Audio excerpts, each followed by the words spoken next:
baseball cap pulled low. None of them smiled. None said a word. The guy with the cap had something in his hand.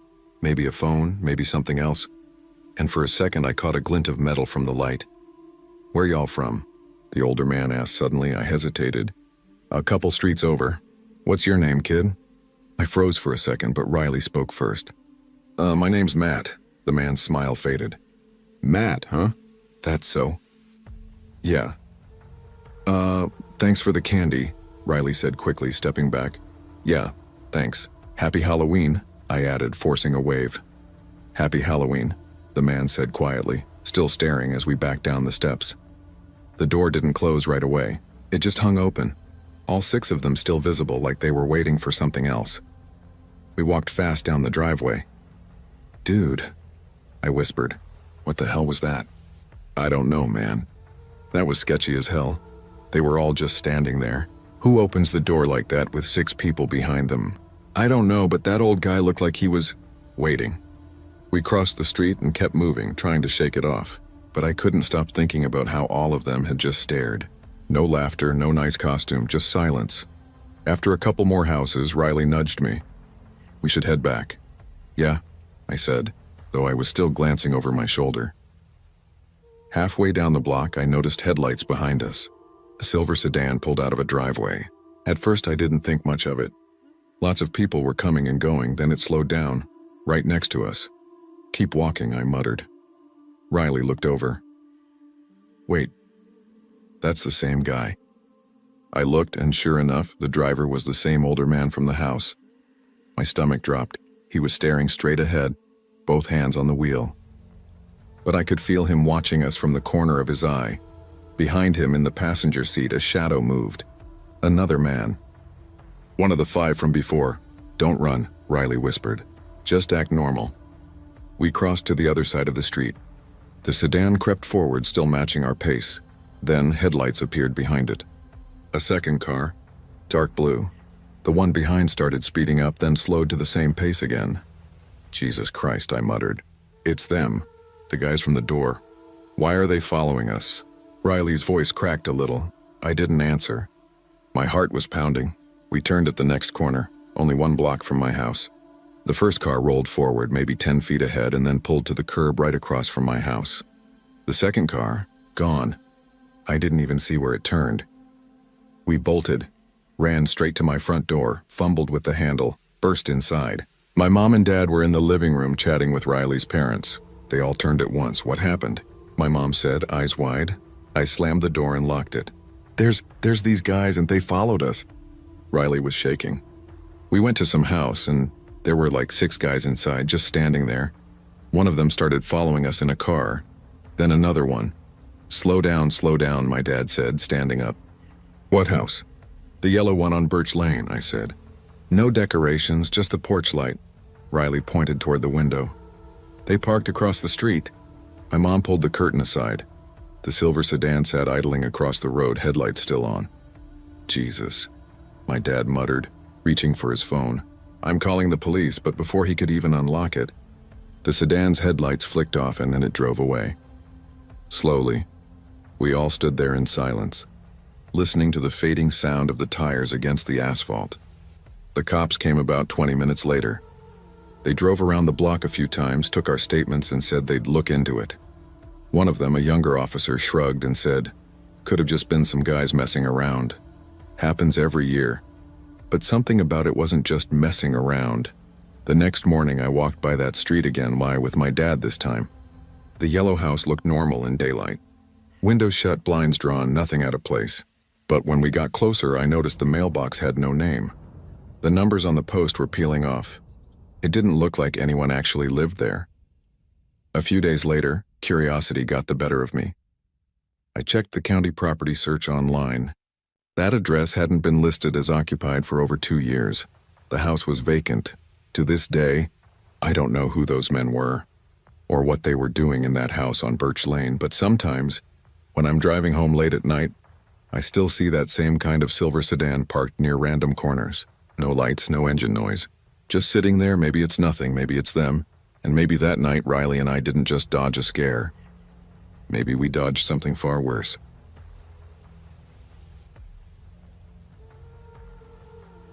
I still remember that Halloween night like it happened yesterday. I was 12, and back then all I cared about was candy, costumes, and the thrill of being out past dark without an adult hovering over me. My best friend that year was Logan Price, the kind of kid who always got me into trouble but somehow talked our way out of it. 2. It was October 31st, 2011, in Brookvale, a quiet little town outside of Pittsburgh. The air had that sharp, smoky bite from everyone burning wood in their fireplaces, and the streetlights glowed like dim pumpkins through the fog. I'd spent the afternoon arguing with my mom about my costume. "Mom, no one's gonna care if I wear the same mask as last year," I shouted from my room. "You've got a closet full of stuff, Evan," she said, hands on her hips.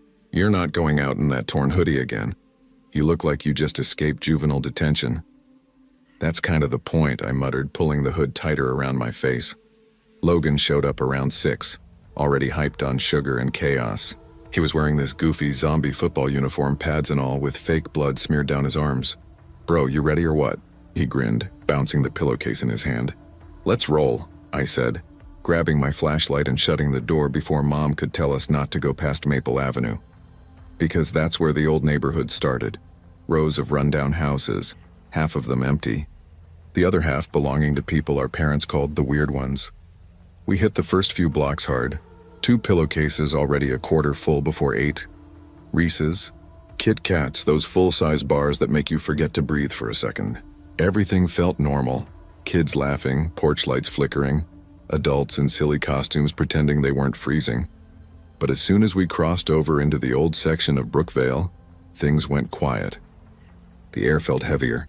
Most of the houses had their lights off. "Man, this is the part our parents said not to go to," I said. "Yeah," Logan said with that dumb smirk, "which means it's probably where all the good candy is." He wasn't wrong about the first house. This old lady with silver hair and a red shawl opened the door and smiled like she'd been waiting for visitors all night. "Well, don't you boys look handsome," she said, handing us both full-size Hershey bars. "Not many come by here anymore." We thanked her and walked down the cracked steps. I remember feeling this weird chill even though her porch light was warm and bright. "Okay, that was the jackpot," Logan said. "Next house?" We only made it halfway down the street before it happened.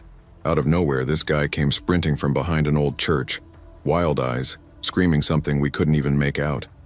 "What the?" I said, laughing nervously. "Probably just some drunk guy or Halloween prank," Logan said, grinning. But the guy wasn't slowing down. His face was smeared with something dark, mud or maybe dried blood. His clothes were ripped like he'd been running through woods, and then he grabbed my pillowcase. "Hey, get off, man," I shouted, yanking it back. He kept pulling hard. I felt my knuckles scrape on the pavement. "Back off, dude," Logan yelled and swung his pillowcase at the guy's head. The sound it made, like a dull thud, still sticks with me. He hit him again, and the guy stumbled back, clutching his arm. Then he bolted down the street, disappearing behind the same church he'd come from. "What the hell was that?" Logan gasped. I looked down at my torn pillowcase, my heart pounding. I don't know. Let's just go home." We called my mom from Logan's phone. She was half asleep but said she'd come get us. We waited near the curb, still glancing over our shoulders every few seconds. When she pulled up, headlights washing over us, she immediately saw our faces. "What happened?" she asked. We told her everything. She looked skeptical but also uneasy. "That's not funny, Evan. You don't make up stories about people attacking you." "We're not making it up," Logan insisted. She sighed. "Fine, get in. We're going home." We got back around 10 My dad was still up, handing out candy to the few stragglers. When we came in, he chuckled. "Rough night? You have no idea," I muttered, dropping my pillowcase on the couch. We started sorting through the candy, trying to calm down. The house was warm, the lights soft. It felt like things were finally normal again. Then the doorbell rang. Dad laughed. "Man, these kids are out late this year." He opened the door, and standing there was a man wearing a Michael Myers mask. At first, I thought it was just someone being funny. But then I noticed how still he was. No words, no movement. Just breathing through that mask, slow and heavy. Dad tilted his head. "You're a little old for trick-or-treating, aren't you?" The man didn't respond. Dad shrugged, dropped a few pieces of candy into the man's bag, and said, "All right, happy Halloween." But the guy didn't move.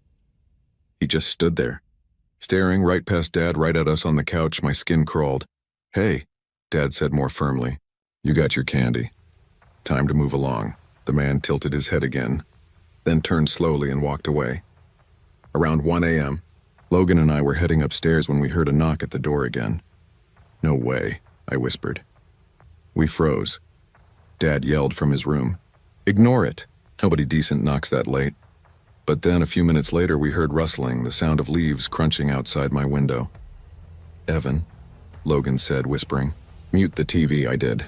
And then I heard it too. Creak, creak, creak, the swing set. I looked out the window and my stomach dropped. The man in the Michael Myers mask was sitting on the swing, slowly rocking back and forth, staring directly up at my window. "Jesus Christ," I whispered. "He's here." Logan backed away. "Dude, tell your dad now." I ran to my parents' room yelling, "Dad! He's outside, he's on the swing set." Dad jumped up, grabbed the baseball bat he kept near the bed, and looked out the window. The swing was still moving, but empty. Then knock, knock, knock from the back door. Dad's voice dropped. "Stay here." He crept downstairs, flashlight and bat in hand. Logan and I huddled in the hallway. "Maybe it's just some psycho neighbor," Logan whispered. Then my mom screamed. We bolted into the room, and there he was, the man in the mask, standing at the foot of my parents' bed, staring at her. "Hey!" Dad shouted, rushing him. The man turned, and the two of them crashed into the dresser. The sound of glass breaking, my mom screaming, "Call 911!" Dad yelled. Logan grabbed the phone, hands shaking.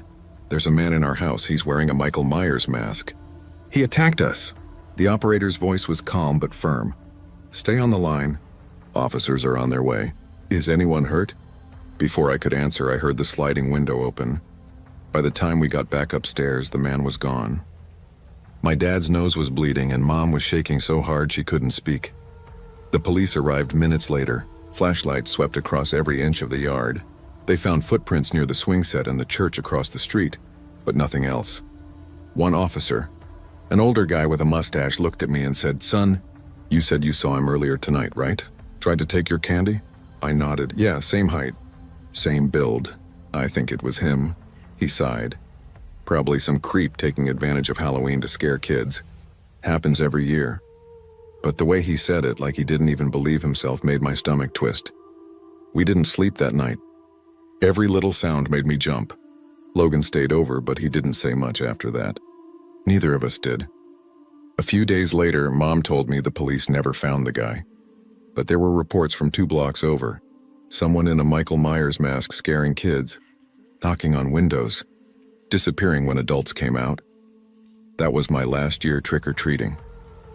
Sometimes, when the nights get cold and I hear the leaves brushing the windows, I still think about that swing creaking under the moonlight, and that blank, white mask looking up at me, and I still wonder if he'd been the same man who tried to steal my candy, or if there were 2 of them. Either way, that Halloween ended something for me. Childhood, maybe. The belief that monsters were only in movies, because that night I saw one standing in my backyard.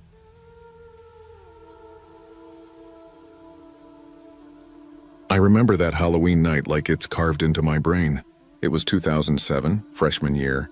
I was 14, awkward as hell, and trying way too hard to act cool in front of my friends.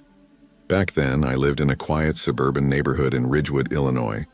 The kind of place where every house looks copy-pasted from the next, with wide driveways, trimmed lawns, and neighbors who wave but don't really know you. My friends, Kyle, Trevor, and Luis, were my whole world that year. We weren't popular, not even close. We were those kids who still played video games all weekend, stayed up late watching horror flicks, and thought quoting South Park made us funny. Halloween was our one night to feel like kids again without getting judged. That year, we decided on a group costume, all Super Mario characters. Kyle was Mario because he was short and had this goofy confidence that fit perfectly. Trevor was Wario since he was round and loud. Luis was Waluigi, tall, lanky, and weirdly serious about everything. And me? I got stuck as Luigi, the second banana, because I was second tallest. We started trick-or-treating right after dark, around 7:30. The streets were glowing orange from jack-o'-lanterns, and the air smelled like wet leaves and pumpkin guts. There was laughter echoing from all around. Little kids in superhero costumes, parents in hoodies following behind with coffee mugs. It was perfect, the kind of Halloween that only exists in old memories or movies. We'd been at it for hours. By 10, our pillowcases were half full and our legs were killing us. The houses on the far end of Ridgewood Lane were spaced out and dark. That meant less candy. But Kyle was stubborn. "Come on, man, just a few more," he said, swinging his pillowcase over his shoulder like Santa Claus. "Dude, half these people are already asleep," Trevor muttered, peeling off his fake mustache. "We're not getting shit out here." Louise kicked at a leaf pile. "We'll hit the ones with porch lights. If it's dark, we skip it." I nodded. "Yeah, let's just finish this block and head back." The next house had this weird purple glow coming from a string of Halloween lights. A plastic skeleton was hanging from the porch, twisting in the breeze. On the step, there was a big purple bowl with a handwritten note taped to it that said, "Take 1, Happy Halloween." Kyle jogged ahead and leaned down. "Aw man, empty." He sighed, shaking the bowl like maybe the candy would magically appear. That's when we all heard it, a knock on the inside of the front window. We froze. The curtains were drawn, but someone was definitely behind them. Then the door opened. A man stepped out, mid-40s, balding, wearing a faded green flannel and jeans. He smiled too wide. "Hey kids," he said. "You looking for candy? I got some more inside." Kyle started toward him automatically because of course he did. "Oh sweet, thanks mister." I grabbed his sleeve. "Nah man, we're good. It's late anyway." The guy shook his head. "Nonsense, come on in. Got a big old bag in the kitchen. Don't want it going to waste." He had this slow, deliberate way of talking that immediately made my skin crawl. Trevor chuckled nervously. "We can wait here, dude. You can just bring it out." The man's smile dropped for half a second before coming back even wider. "Come inside, it's cold out." "Won't take long." Luis was already backing up. "Nah, we're good, man. Happy Halloween." I forced a polite laugh. "Yeah, sorry, sir. We gotta meet some friends down the street." The guy didn't say anything after that, just watched us as we walked off, that stupid smile fading into something blank. When I turned back one last time, he was still standing in the doorway, the light from inside glowing behind him. If the story ended there, it would have just been an awkward Halloween moment. But of course it didn't. We skipped a few houses after that, partly because they were dark and partly because none of us felt like running into that guy again. The houses got sparser the further we went, until the woods of the Ridgewood Preserve started creeping up behind the fences. There weren't many lights around now, just a few porch bulbs flickering and the occasional distant laughter from other kids. We were quiet for a bit, the fun kind of dying down. That's when Louis stopped walking. "Yo," he whispered. "You hear that?" I turned. "Hear what?" He pointed toward the trees. Something moving back there. We stood still, listening. I didn't hear anything at first, just the wind brushing through the leaves. But then faintly there it was. Crunch, crunch, footsteps. Trevor tried to play it off. "It's probably a deer or a raccoon." "Chill out," Luis didn't laugh. "That's not a raccoon. It's pacing us." I wanted to say something smart, but my throat was dry. We started walking again, and a little faster this time. The sound followed. Every few steps, another crunch from the tree line. Kyle spun around shouting, "Whoever's there, knock it off." "Not funny." Silence. Then, a single snap of a twig. We all took off running. Our pillowcases of candy were smacking against our legs as we tore down the road. The sounds behind us grew louder. Definitely more than one set of footsteps now, crashing through the underbrush. "Go! Go!" Luis shouted. We sprinted the 2 blocks toward his house, hearts slamming in our chests. His yard had this white wooden fence, and we practically fell through the gate, slamming it behind us. We burst through his back door, panting and sweating. Luis flipped the lock. "Holy shit, man. What the hell was that?" Trevor was pacing, hands on his head. "Someone was following us, dude. I swear to God, I heard 2 people. I tried to catch my breath looking out the kitchen window. Nothing but dark. Kyle tried to laugh it off. "It's just some kids messing with us." "Gotta be." We all fell quiet when we heard the backyard gate slam. Luis's mom wasn't home yet. She worked late shifts. The sound of that gate slamming was too sharp, too real. Luis whispered, "Did you lock it?" I think so," I said, even though I knew I hadn't. He killed the lights. The 4 of us crept toward the back den where there was a small glass door facing the yard. My hands were shaking as Luis slowly pulled the curtain aside. No one there. Just the faint sound of wind. Then, click, we all heard it. The unmistakable sound of the back door handle turning. Luis whispered, "They're at the door." We grabbed whatever we could find. Kitchen knives, a broom, even a fireplace poker. Luis's voice trembled. 1, 2, 3. He yanked the door open, empty. The yard was still. The porch light flickered once and went out. That's when we heard the front door open.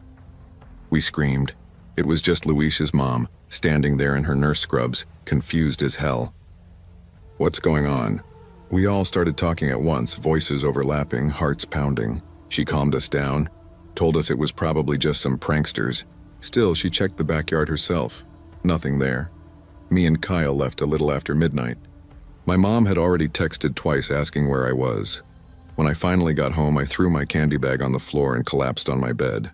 I was halfway asleep when my phone buzzed. Text from Luis, 12:34 a.m. It wasn't my mom. I frowned. What? I texted back, what do you mean? Another text, the person who came in the front door. It wasn't my mom. I sat up. Dude, what are you talking about? She was right there, long pause. Then he sent another. She said she never came in through the front. She parked in the driveway. Came in through the garage. I called him immediately, but he didn't pick up. The next morning, Luis's mom told my mom she called the cops that night. They searched the yard, the woods, even the preserve trail. They never found anyone. Luis and his family moved the next summer. He never talked about that night again. But every Halloween since then, whenever I see a bowl on a porch with a sign that says "Take one," I think about that man in the green flannel. And whoever, or whatever, walked into that house after we ran.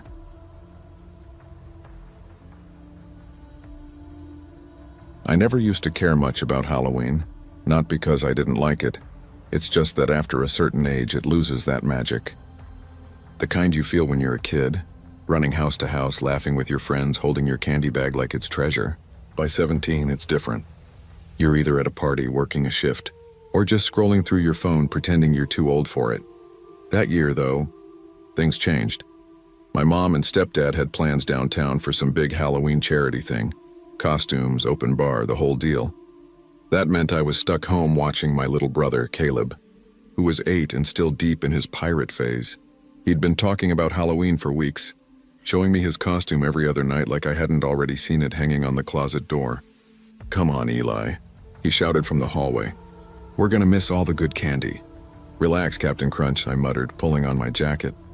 He was waiting by the door, his plastic sword tucked into a belt, hat crooked, face already smudged with fake dirt. "You ready?" he asked, bouncing on his toes. "As ready as I'll ever be," I sighed. Outside, the late October air hit with that crisp, smoky chill that only Halloween seems to bring. Leaves crunched under our shoes, and the sky glowed orange where the last bit of daylight lingered. Our neighborhood, Maple Hollow, always went overboard for Halloween. Every porch light was on, every house decked out. Skeletons, fog machines, glowing pumpkins. The whole street looked alive. Caleb took off before I could say anything, sprinting toward the nearest house. I followed slowly, hands in my pockets, waving to a couple of parents I recognized from the neighborhood Facebook group. "Trick or treat," Caleb yelled at the first house, his voice cracking with excitement. The older couple that lived there laughed, dropping a handful of candy into his bag. "Or a pirate, huh? Don't rob us now," Caleb giggled, adjusting his sword. "Only if you got more chocolate, matey." They laughed again. I smiled despite myself. We went from house to house for the next hour. Caleb's candy bag got heavier. Mine got colder from holding his half-empty water bottle and discarded hat. He ran ahead, I called after him. It was the usual sibling routine. Everything felt normal until it didn't. It was somewhere near the end of Birchwood Lane, the last stretch before the cul-de-sac, when I noticed him. At first, I thought it was just another dad or older teen standing around waiting for someone. But then I realized how still he was, completely motionless, standing by the curb across the street. He wore a plain white mask. No smile, no design, just blank. It looked old, almost like something from an old stage play. His clothes were dark, loose. No costume details, no props, no color. Just that mask. I figured he was trying to scare people. It was Halloween, but he didn't move. "Hey, Eli, look," Caleb called from a porch, holding up a full-size Snickers bar like it was gold. I forced a grin. Nice score. When I looked back toward the curb, the guy was gone. I scanned the street. Nothing. Just laughing kids, chatting parents, and a couple of teens goofing off with silly string. Maybe he just walked off. I told myself that anyway. We kept going.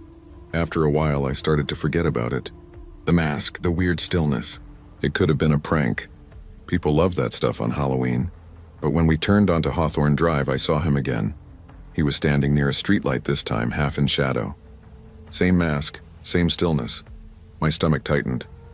"Hey, Caleb," I said, keeping my voice even. "Let's start heading back, okay?" "But we didn't hit the big house yet," he protested. "The one with the fog machine." "Yeah, we'll do that next year, buddy." "It's getting late," he pouted but followed me. I tried not to glance back, but curiosity got the best of me. The masked man was still there, watching. I didn't say anything else. No point in freaking Caleb out, but as we walked, I couldn't shake the feeling that every few houses, every time we turned a corner, he was still around. Not close. Just there, always watching. We reached the quieter part of the neighborhood. Houses here were farther apart, the decorations thinner, the laughter fading behind us. The only sounds were our footsteps and the faint rustle of leaves. The air felt colder. Caleb was dragging his bag now, tired but still giddy from the sugar. "Can I eat one?" "Yeah, one," I said automatically.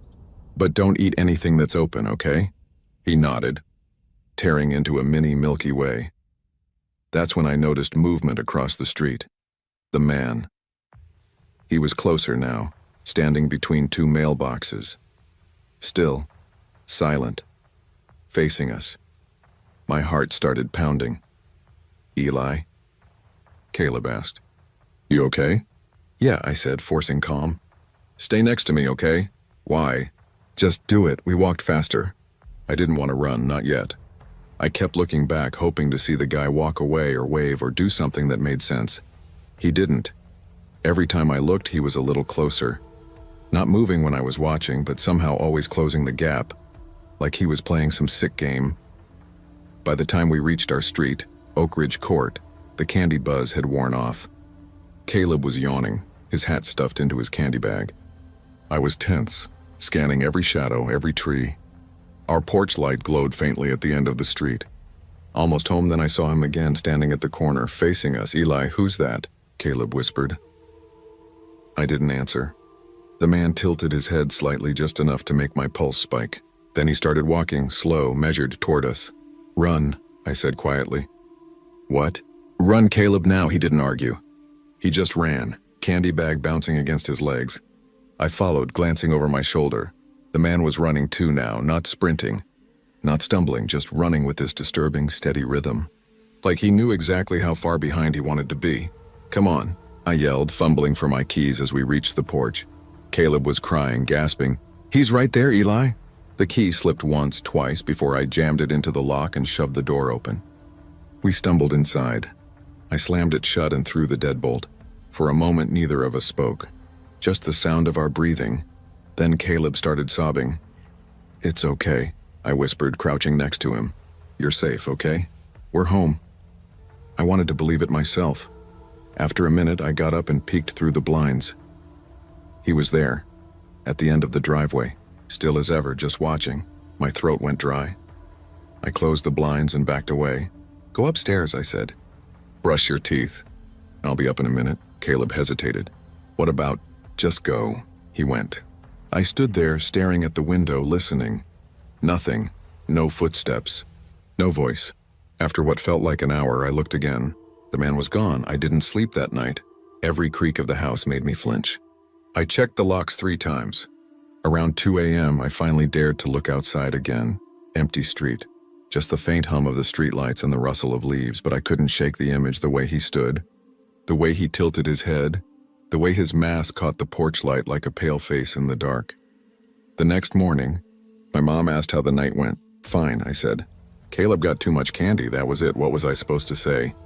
"Hey Mom, a guy in a blank mask followed us home last night." She'd laugh it off. "Probably some teenager pulling a prank," she'd say. But it wasn't. I know it wasn't. For weeks I checked outside every night. Sometimes I'd think I saw movement near the end of the street. Just shadows, I told myself. Just tricks of the light. Caleb forgot all about it. Kids always do. He was already planning next year's costume by Thanksgiving. I tried to forget too. But sometimes, when I'm walking home late from work, I'll catch something in the corner of my eye, a shape at the edge of the street, a glint of white under a lamppost. And that same tightness crawls up my spine because deep down, I know Halloween might have ended that night, but for me it never really did.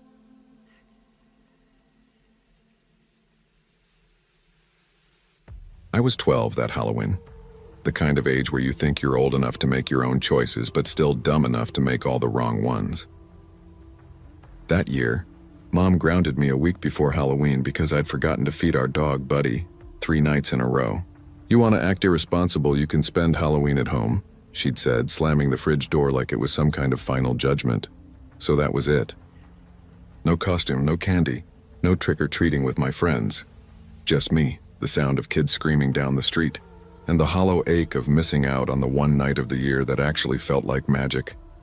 It was around 8:30 p.m. when I finally cracked. I sat on the edge of my bed, staring at my half-torn zombie mask from last year. Buddy was lying by my door, his tail tapping lazily against the carpet, like even he knew I was about to do something stupid.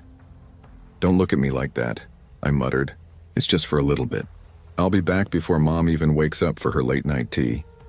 I slipped into my jeans, threw on a black hoodie, and grabbed a pillowcase from the hall closet. I remember my hands shaking, not from fear, but from that electric excitement of breaking a rule.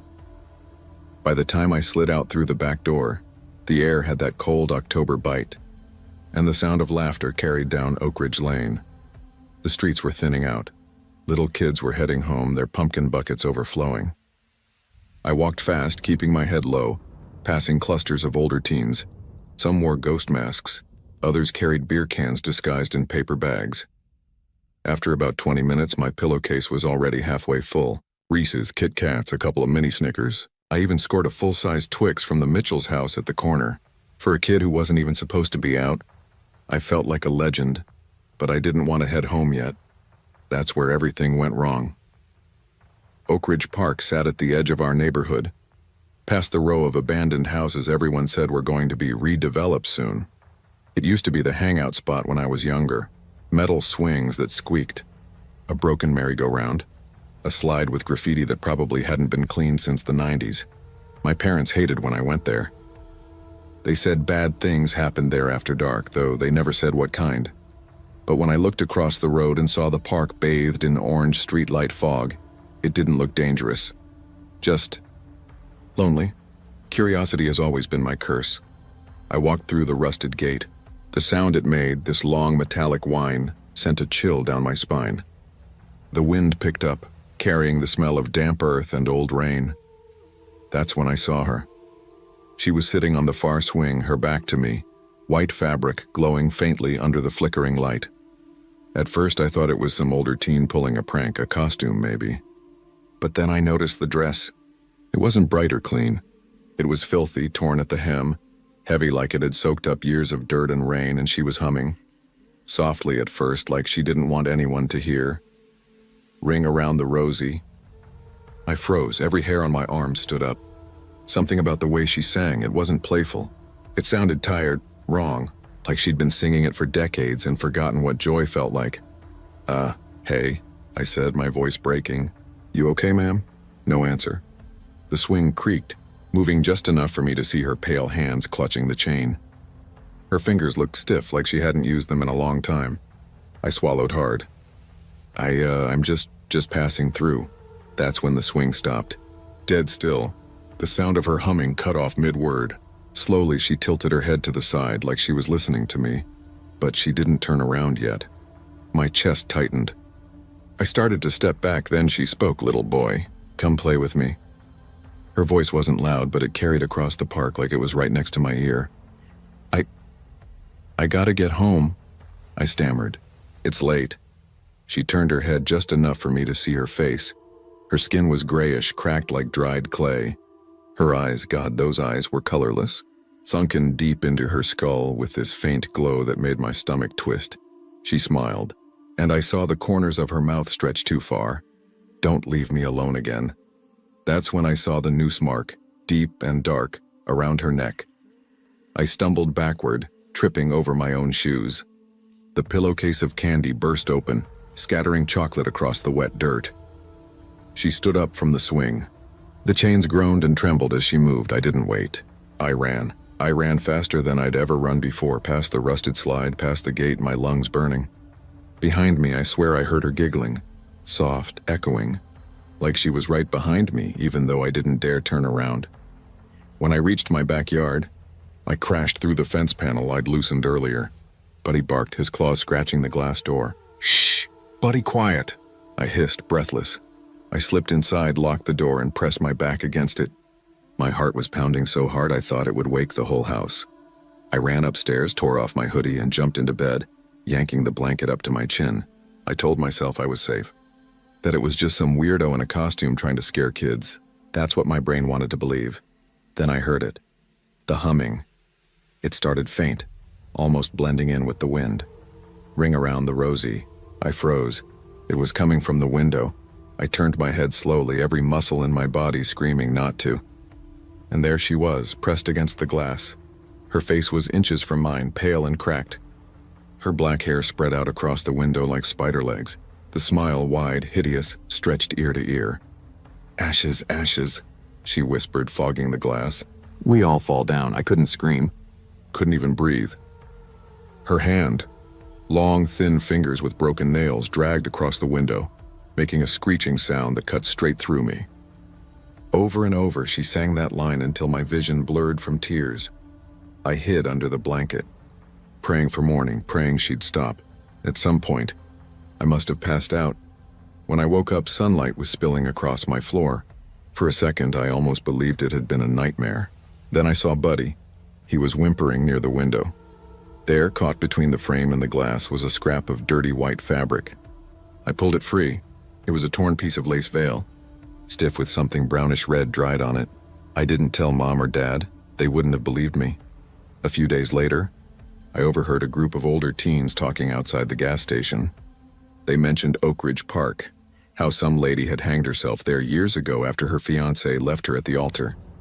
Said she was found still in her wedding dress, swinging in the cold wind. Her name was Lydia Carver. Every Halloween, they said, people still hear her singing in the park, waiting for someone to play with her again. It's been 15 years since that night, and I still take the long way home. I don't care if it adds 10 extra minutes, because sometimes when the wind's just right, I can swear I still hear that voice drifting through the trees. Ring around the rosy. And I drive faster.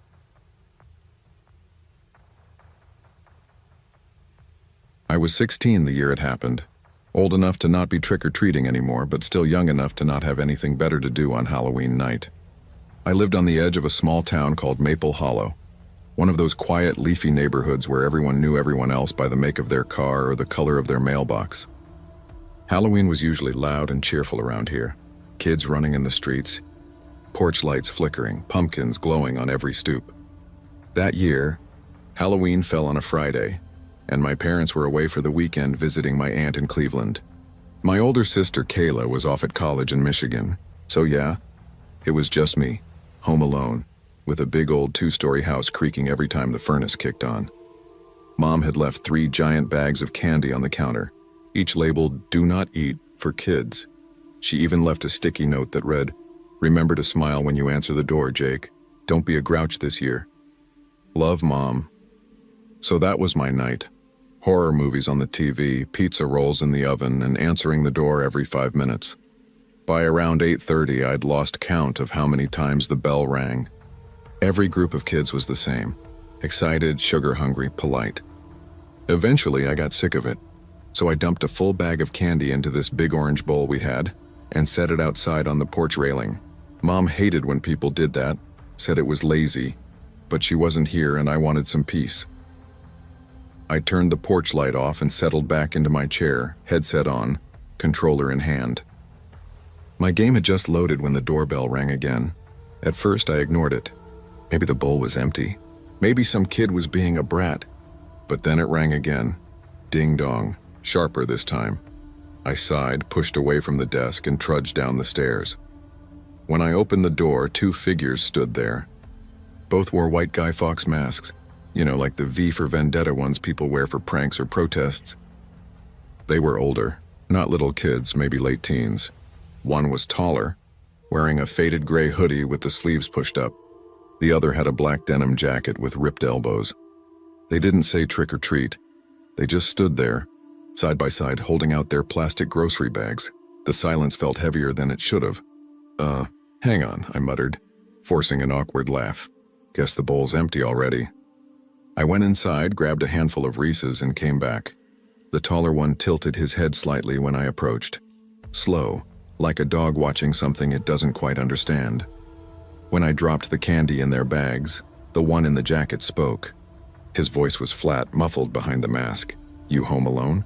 It was such a weird question, I almost didn't process it at first. No, I stammered. My dad's, he's upstairs. They both stood there silent again. I could see faint breath fogging through the eye holes of their masks.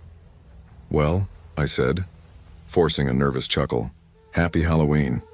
I shut the door and locked it. For a few seconds I stood there, my hand still on the doorknob, listening. I waited for the sound of footsteps leaving the porch.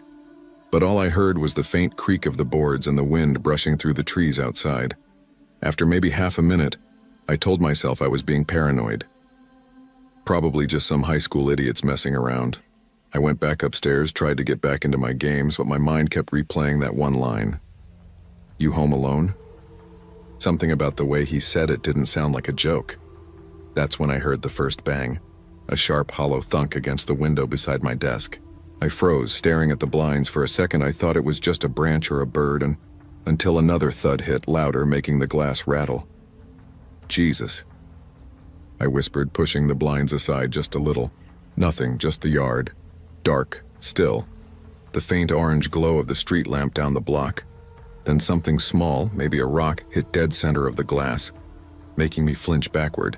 That's when I knew it wasn't random. I flicked off my desk lamp, killed the monitor light, and ducked down below the window frame. My heart was hammering so loud I swear I could hear it in my ears. I needed to call someone. But my phone was ancient, a busted flip phone that barely worked. I had to use the landline in the kitchen. The walk downstairs felt like moving through a minefield. Every floorboard groaned louder than I remembered. I crawled the last few feet to the counter, lifted the phone, and started dialing 911. As the call connected, something slammed against the kitchen window, hard enough that I dropped the phone. A face, or rather, that same white mask, was pressed against the glass, staring in. Jesus Christ, I shouted, stumbling backward. 911, what's your emergency? The operator's voice came through faintly from the floor. There's someone outside my house, I shouted, grabbing the phone again. Two guys, they're wearing masks, they're trying to... Another bang from the back door cut me off. This time it wasn't just a hit. It was the sound of the doorknob shaking violently. Please, I begged into the phone. Please send someone. Then I heard footsteps, not outside but near the front of the house. Someone was calling my name. Jake? You in there?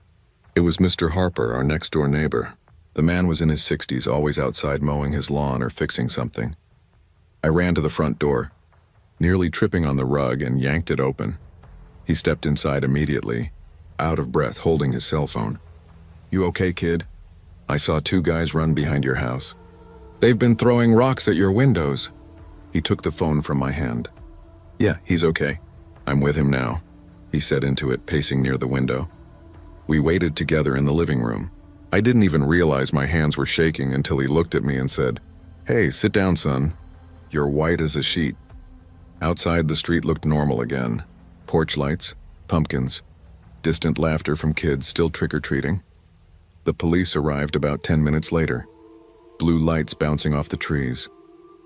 They checked the yard, the alley, even the woods behind the fence. Nothing, just a couple of half-eaten candy bars left in the grass and a rock the size of a baseball near my window. Probably just some punks trying to scare you, one of the officers said. Happens every year. But when I told him about the question, are you home alone? He looked at me a little longer than I expected. That night, Mr. Harper insisted I sleep over at his house. He made me hot chocolate and kept his shotgun leaned against the counter, just in case. We stayed up for hours, the old man telling me stories about how back in the 80s kids used to mess with houses the same way, but never like that, never asking personal questions. By the time I finally fell asleep on his couch, I could still hear that voice in my head. You home alone? They never caught the two in the masks. No one saw where they went. No houses nearby reported anything stolen or damaged, but sometimes, late at night when I'm home alone and I hear the faintest knock on the porch, I get this same feeling in my chest, like I'm 16 again, staring into that empty plastic smile. And every Halloween since, I leave my porch light off just in case.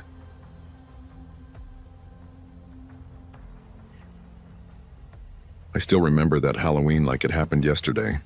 I was 11 years old, living in the small town of Maple Hollow, Ohio. One of those places where everyone knows everyone, where the biggest news of the week is whether the high school football team won their Friday night game. Halloween was kind of a big deal there. Every house on our block decorated, spider webs hanging off porches, fake tombstones in front yards, the smell of pumpkin candles drifting through the air. Back then, Halloween night was freedom. It was the one night of the year my parents actually let me stay out after dark without calling every 10 minutes. I was going trick-or-treating with my two best friends, Tyler and Benji. We'd been planning our route for weeks, even marking the map where the good houses were, the ones that handed out full-size candy bars. We took Halloween seriously. That year, I went as a zombie baseball player. I'd taken one of my old jerseys, ripped it up, smeared fake blood on it, and even darkened under my eyes with my mom's eyeliner. Tyler was a mad scientist, lab coat, goggles, the whole thing. And Benji, well, he just threw a sheet over himself and said he was a ghost. Lazy, but it worked. My mom took pictures of us before we left. The kind every mom takes, you know, the stand still, just one more kind. While we're all itching to go. Be back by 9:30, she warned, pointing at me. I will, I said, already halfway out the door. Stick together, she shouted after us. We always did. At least we thought we did. We started down Maple Hollow Drive just as the sun dipped below the tree line.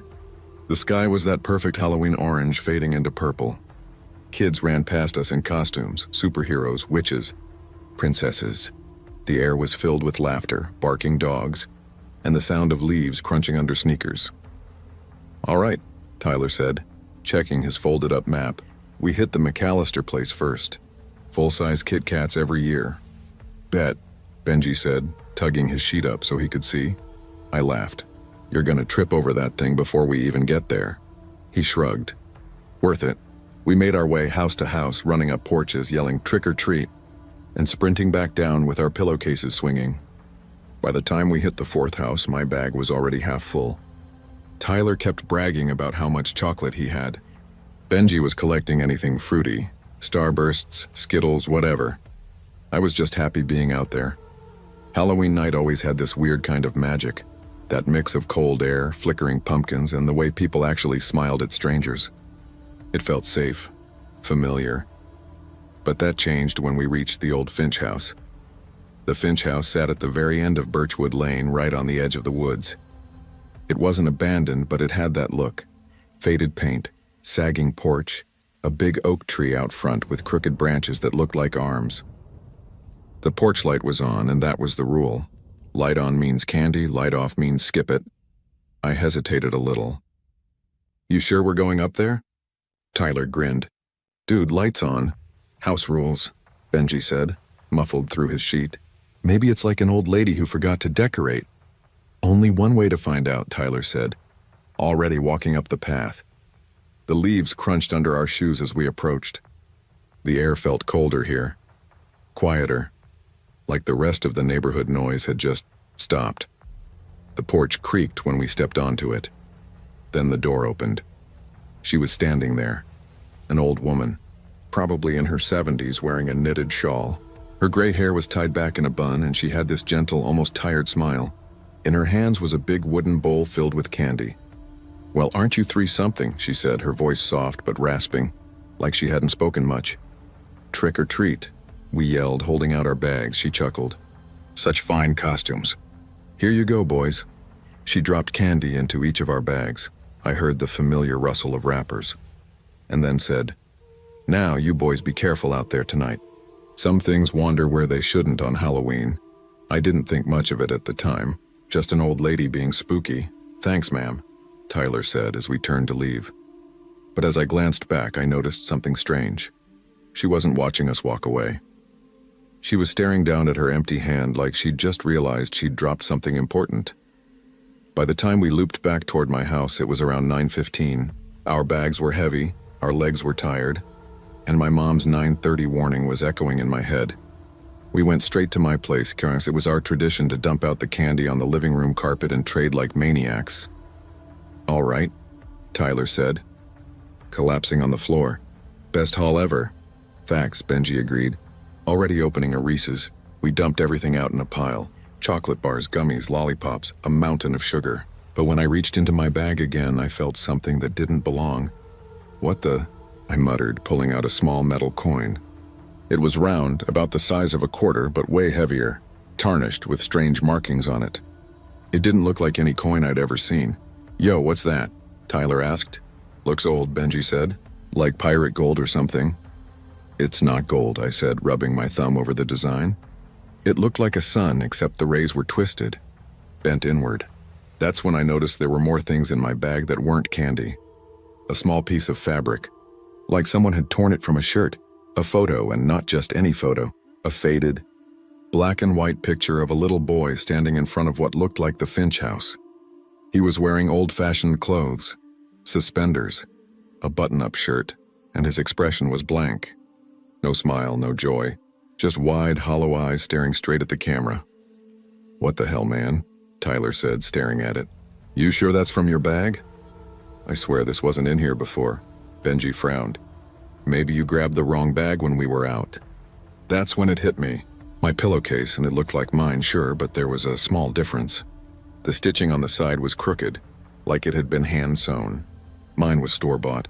"I think I switched bags," I said quietly. Tyler stood. "With who?" "I don't know. Maybe that old lady's bowl? Maybe she mixed something up?" Benji made a face. "Man, that's creepy." Then came the knock. It was soft at first, and 3 slow knocks. We all froze. "Who's knocking at this hour?" Benji whispered. Tyler said, "Maybe your mom." "She's upstairs," I said. She'd just yell for me. We waited. Another 3 knocks, this time a little louder. Tyler grabbed a flashlight off the table. "Okay, we just open it and see. Probably a late trick-or-treater." "It's past 9:30, I said. "No one comes this late." I walked to the door, heart pounding, and peered through the peephole. Nothing. The porch was empty. I opened the door just a crack. Cold air rushed in. The porch light flickered once, then steadied. That's when I saw it, a bag, sitting right there on the doorstep. My real bag. It was unmistakable. The clean white fabric, the printed baseball logo. The one I'd been carrying all night. "What the hell?" I whispered, picking it up. Tyler shined the flashlight around. But the street was empty. No people, no cars. No sound. I stepped back inside and shut the door quickly, locking it. "That's your bag," Benji said. "Yeah," I said, my voice trembling a little. "But how to get here?" Something rustled inside it. "Please tell me that's candy," Tyler said. I opened the bag. Inside was a folded piece of yellowed paper. My hands were shaking as I unfolded it. The writing was thin, jagged, almost carved into the page. "You took what was mine," that's all it said. We all just stared at it. Nobody spoke. "Okay, that's..." Tyler started but stopped when a thud came from upstairs. All 3 of us looked up at the ceiling. My mom's room light was off. She'd gone to bed an hour ago. "Maybe she dropped something," Benji said. But his voice cracked. Another thud. Louder this time, followed by what sounded like slow, dragging footsteps across the floor above us. My throat went dry. "My mom's asleep," I whispered. "She wouldn't be walking around." The house was dead silent except for the faint creak of the ceiling boards. Then something fell. A loud crash like a picture frame shattering. Tyler whispered, Nope, we're leaving." But before we could move, we heard a voice, a child's voice, soft, muffled, coming from upstairs. "Can I have my things back?" I froze. The voice wasn't angry, it sounded sad, like it had been waiting a long time. Benji's face went pale under his sheet costume. "Tell me you heard that." "I heard it," Tyler said. "Let's go." I grabbed the wrong bag, the one with the coin, the photo, the hair, and stuffed everything back into it. "I'm putting this back where it came from," I said, heading for the door. The streets were empty now, just the occasional flicker of Halloween lights in the distance. We walked fast, the crunch of leaves under our shoes the only sound. My breath came out in white puffs in the cold air. When we reached the Finch house, the porch light was still on. I climbed the steps, the wrong bag clenched in my hand. I whispered, "Ma'am?" No answer. The door creaked open on its own just a few inches. I could see the dim light of a hallway inside and the wallpaper peeling, old pictures on the wall. Tyler hissed, "Dude, don't go in there." "I have to," I said. "It's not mine." I set the bag down just inside the doorway. "I'm sorry," I whispered. It wasn't on purpose. The house was silent. Then slowly the door closed and by itself. The porch light flickered once, twice, then went dark. We ran. Didn't stop until we reached my house again. Wolf next morning up half expecting to. When we got back inside, everything was quiet. My mom was still asleep. No noises, no voices, nothing. The rest of the night went by in silence. The next morning, I woke up half expecting to find the wrong bag sitting on my doorstep again. But it wasn't there. Just the normal quiet of Sunday morning. When I told my mom about the old lady, she frowned. "There hasn't been anyone living in that house for years," she said. I blinked. "What? No, there was. She gave us candy." My mom shook her head. "Honey, the Finch house has been empty since..." "Oh God, since that little boy went missing back in the 60s, I didn't say anything. Just nodded." That afternoon, I went back down Birchwood Lane. The house was there. Quiet, the windows boarded up. No porch light, no decorations. No sign of anyone living there. But sitting on the porch railing was a single coin, the same kind I'd found in that bag and glinting faintly in the autumn sun. I didn't touch it. Sometimes on Halloween nights, I still walk past that end of Birchwood Lane. The house is still there, untouched, falling apart a little more every year. But every October 31st, just after dark, that same porch light flickers on again. And every year, someone swears they hear a child's voice whispering from the yard, "Can I have my things back?" I never trick-or-treated again after that night, because now I know sometimes when you take the wrong bag home, you take someone home with it.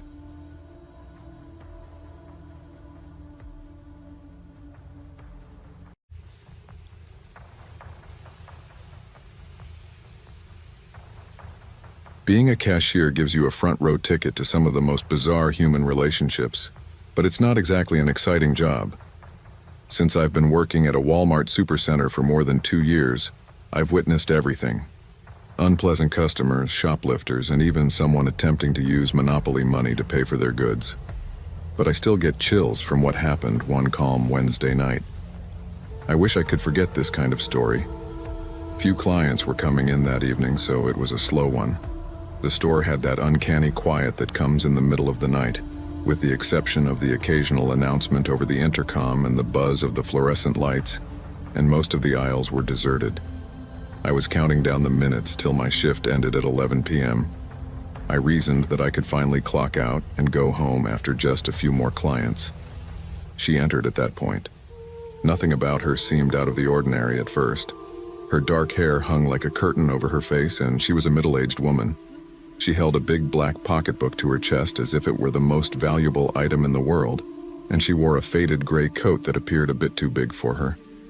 As she walked in, she avoided looking at me, and there was something strange about her.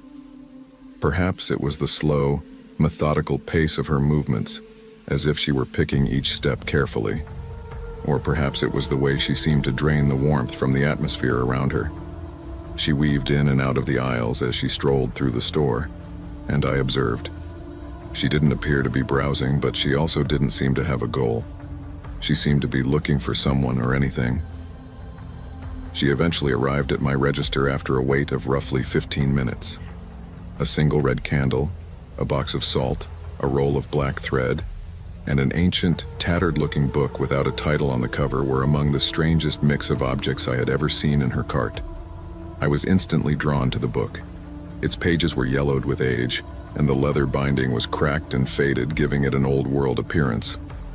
As I began to look through the things, I couldn't help but look at her.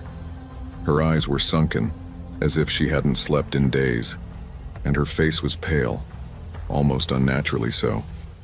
I tried to break the uneasy pause by saying, "That's quite the collection." She didn't answer. She simply gazed at me without blinking, her eyes vacant. I glanced swiftly at the remainder of her belongings, feeling worried. I hesitated for a moment when I saw that the amount reached to $13.13. I looked at her, partly expecting a response, but all she did was take out an old, crumpled $20 cash from her purse. Her icy fingers touched mine as I gave her the change, and I felt a chill go through me. I forced a smile and replied, "Have a good night." She didn't respond. Without saying another word, she simply picked up her bag and left the store. I was about to close my register a few minutes later when I saw something odd. There was no receipt in the drawer for her purchase. Her receipt was missing, even though I always produce one for each customer. I looked through the register's transaction history, but I couldn't find any evidence of the sale. She appeared to have never been there. Uneasy, I called Tom, my manager, and told him what had transpired. He scowled and recommended that we look at the security footage. I was completely chilled by what we saw on the cameras.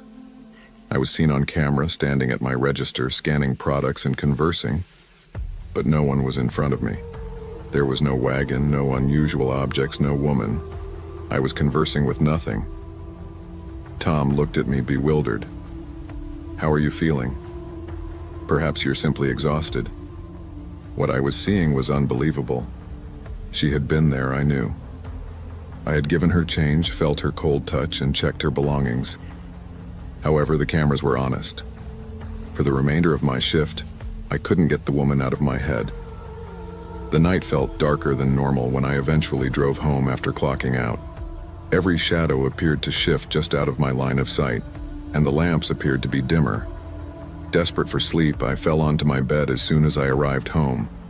I saw her face, though, those lifeless eyes staring back at me as soon as I closed my eyes. I made the decision to conduct some research the following morning. I couldn't get rid of the impression that the things she had purchased had significance.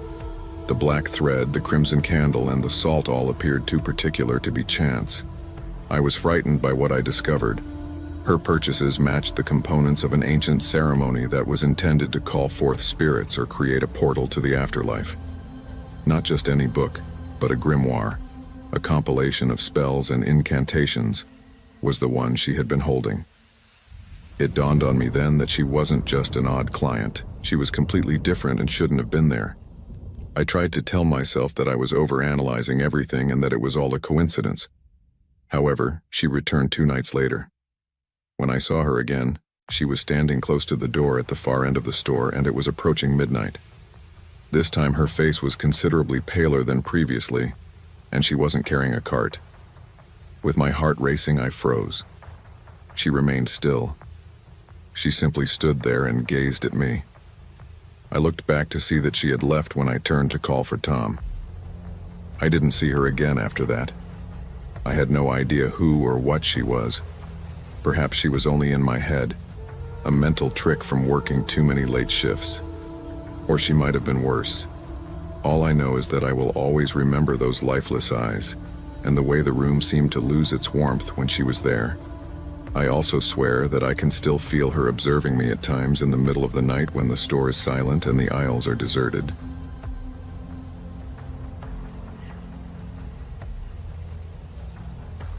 It's not as quiet as you might think to work the night shift at Walmart.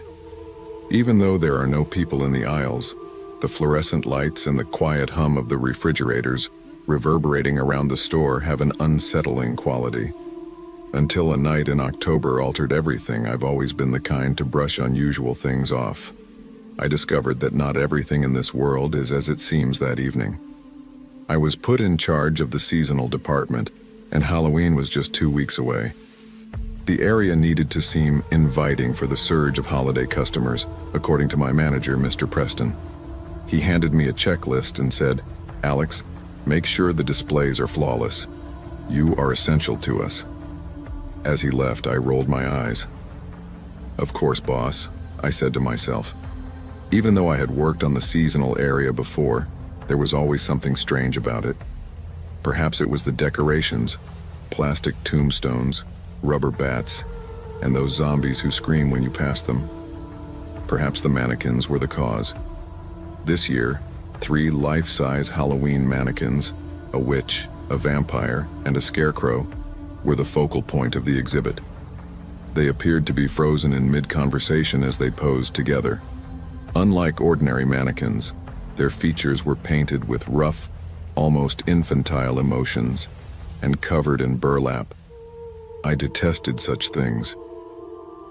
The first hour went by without incident. I occupied myself with setting up candy buckets and stringing artificial cobwebs. I would occasionally look at the mannequins and almost expect them to move. Naturally, they didn't. I noticed a slight rustling sound behind me at around midnight. When I turned, I saw rows of plastic skeletons and artificial pumpkins, but nothing unusual, which made my heart skip a beat. Slow down, I warned myself. It's probably just the air conditioner turning on. The sensation that I was being watched persisted, though. The mannequins became increasingly unnerving as the night wore on. They seemed to be standing closer together than before, but I told myself I was just dreaming. I didn't realize the scarecrow's head had turned until I went to the end of the aisle to get some Halloween lights. Even if it was only a little tilt, it was enough to make me shiver.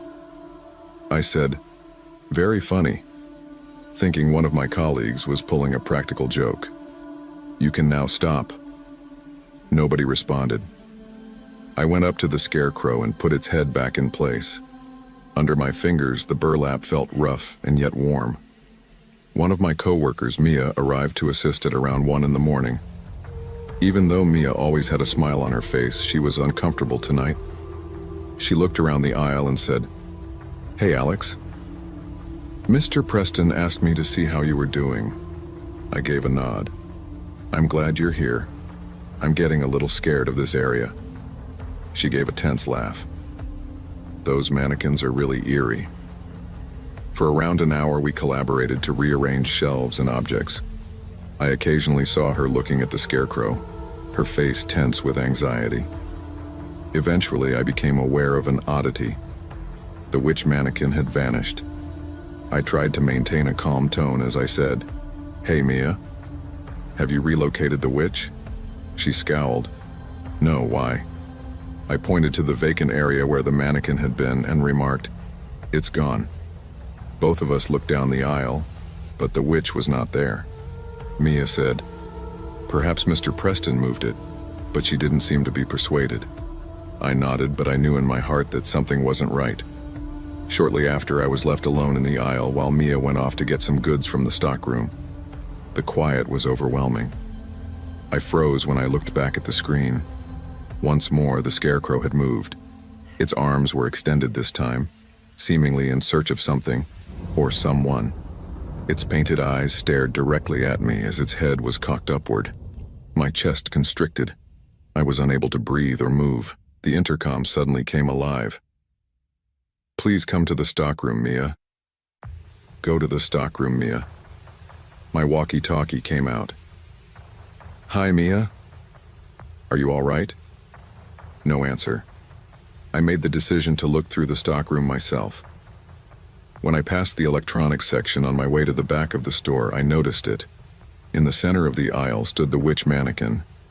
It had been positioned differently in addition to being moved. Its hands were up, claw-like fingers curled. With my heart thumping in my ears, I slowly retreated. The stockroom was deserted when I got there. Mia was nowhere to be seen. The gentle hum of the overhead lights was the only response I got when I yelled her name. I began to feel more and more dread. There was a terrible problem. In the hopes that Mia had returned, I made the decision to go back to the seasonal section. However, the vampire and scarecrow mannequins were standing next to each other when I got there. Additionally, Mia's name tag was in the scarecrow's extended arms. Panic struck. I reached for my phone and attempted to call Mr. Preston, but the call was unsuccessful. I was so desperate that I rushed to the front of the store with the intention of leaving and calling for assistance. But I froze when I got to the exit. The doors were blocked by the witch mannequin. I could hear straw rustling behind me. I saw the scarecrow lunge at me as I turned around. After that, I don't recall much. It was morning when I awoke and the store was full of customers. Mia was never located. Everyone was questioned by the police, but none had the answers. That day, I gave up. Since then, I haven't returned to Walmart. However, I do occasionally have late-night dreams about those mannequins. Additionally, they are constantly observing me in my dreams.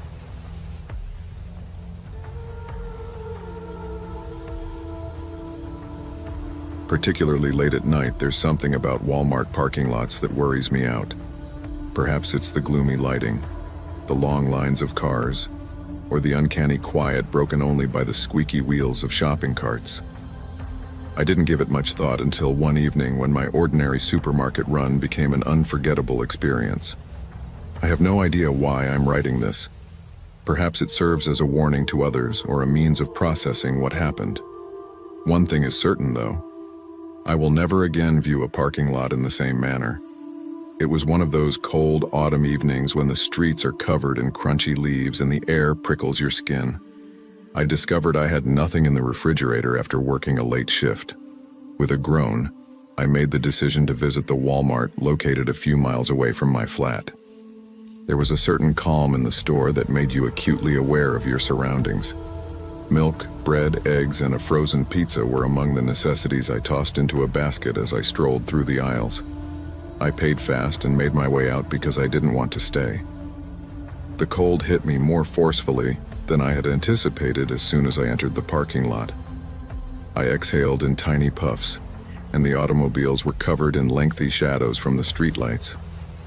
Since there were less cars there, I parked close to the back.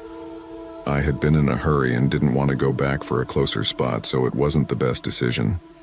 I saw it halfway to my car, a dark, beaten sedan parked a few rows distant.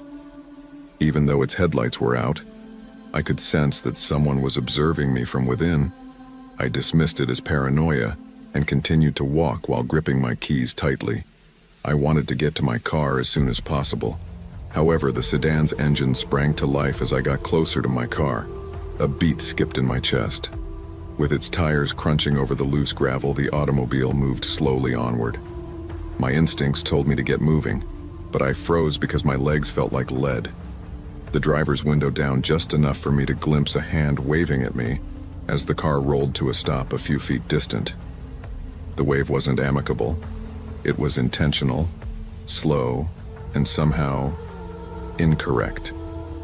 Only the outline of a person behind the wheel was visible to me. I was unable to see the driver's face. "Hey," trying to sound bolder than I actually felt, I yelled out. "What are you looking for?" No answer. With its exhaust clouding the cold air, the automobile sat there idle.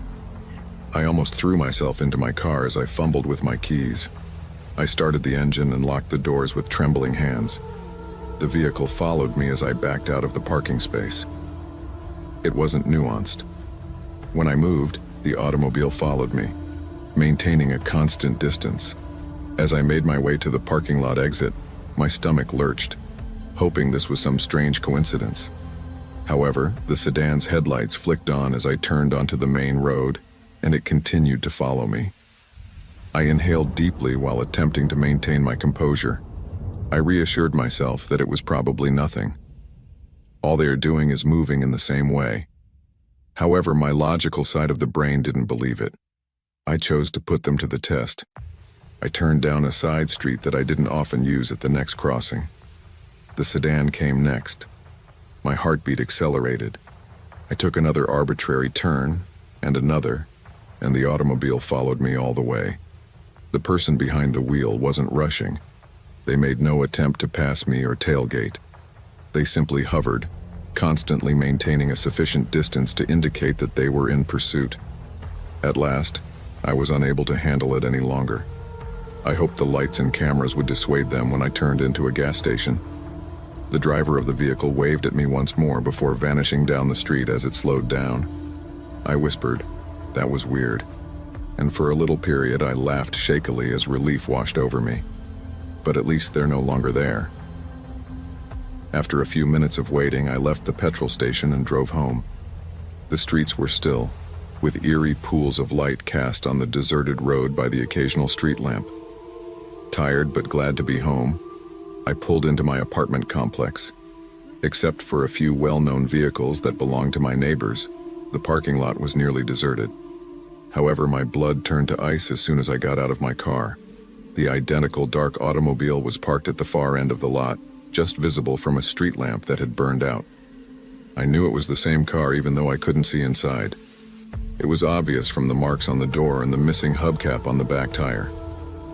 Calling the police was my initial instinct, but what would I say? That a car was parked close to my building after it had followed me? Most likely they would write it off as a coincidence. I rushed inside, checking the windows and closing the door behind me. I told myself that the car would be gone by dawn in an attempt to get over my worry. But a weird sensation overcame me as I sat on the couch, aimlessly browsing through my phone. I had the impression that I was being observed. I took a look out the window. Even with the shades drawn, I could make out a dim shadow moving outside. I slipped over to the window and peered through the blinds, my heart thumping. A man was standing just in front of my flat, under the street lamp. He was tall, with unkempt hair and a thin body. He was looking directly at my window with his hands stuffed in his coat pockets. With shaky hands, I picked up my phone and contacted 911, explaining the scenario. I tried to speak steadily as I said, "There's a man outside my apartment." He just stood there after following me home.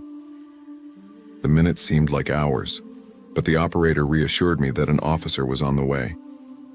I was terrified to look away from the man, so I observed him through the blinds. He remained motionless and silent. He simply stood and gazed. The parking lot was lighted by the flashing lights of the police as they arrived. However, the man had vanished. They conducted a search and obtained my statement, but they were powerless in the absence of hard proof. I didn't get any sleep that evening. I jumped every time the flat creaked or the wind blew. I discovered something that chilled me to the bone the following morning. There was a note written in sloppy handwriting on my windshield. "See you shortly." A week later, I left that apartment. I still have no idea who he was or what he desired.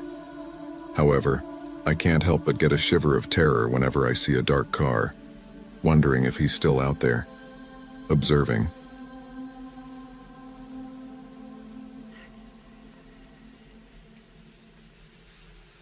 For more than 2 years, I've been employed at Walmart on the night shift. Although it's not a glamorous career, it's a source of income. Just me, a few co-workers, and the strange quiet of a huge store after closing make up the majority of my uninteresting nights. However, everything changed one night. Even writing about it makes me shiver, and I still can't describe what happened. It was a sluggish Tuesday evening in October, a few weeks before to Halloween. Only the night crew was left after the business had closed. That evening I was in charge of replenishing the home goods section, which was located far away from the break room and front registers. Sandra was in charge of the seasonal area near the back, and Marcus, one of my co-workers, was in charge of electronics. Earlier we made a joke about how quiet, almost too quiet, the night felt. Sandra had chuckled uneasily as she continued, "I swear this store is haunted. After midnight, something always seems strange."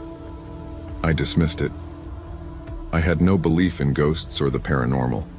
However, I couldn't help but notice that Walmart had an odd atmosphere at night. The aisles were like unending tunnels, and the fluorescent lights created long shadows. I heard the high-pitched screech of a shopping cart's wheels at around 2 in the morning when I was stacking boxes of towels. Hearing carts at night wasn't out of the ordinary. Occasionally, the cleaning staff would move them while wiping the floors. This sound, however, was distinct. It reverberated like a scream throughout the store and was loud, almost metallic. I stopped and clutched the package in my hands. "Is that you, Marcus?" With a little quiver in my voice, I yelled out. No response. After a moment of waiting, I dismissed it. Perhaps the air conditioning was moving a defective cart, or it was just my imagination. The screeching resumed a few minutes later. It was closer this time. The store was deserted when I left the aisle and turned to look around. The front, next to the registers, appeared to be the source of the sound. "Marcus? Sandra?" I yelled, raising my voice now. No answer as of yet. I decided to look into it because I was so curious. Like nails on a chalkboard, The shrieking became louder as I approached the store's front. Every stride I took made my heart race and my palms were sweating. I froze when I turned the corner by the registers. A shopping cart was in the center of the aisle. We had thrown it out years ago since it was old and rusted. Despite the fact that no one was touching it, one of its bent wheels was gently rotating. Trying to make sense of what I was seeing, I gazed at the trolley. I became aware of the floor underneath it at that point. The path from the cart along the main aisle was damp and dark. I initially believed it to be water, but as I got closer, I noticed a metallic, unpleasant odor. Blood was involved.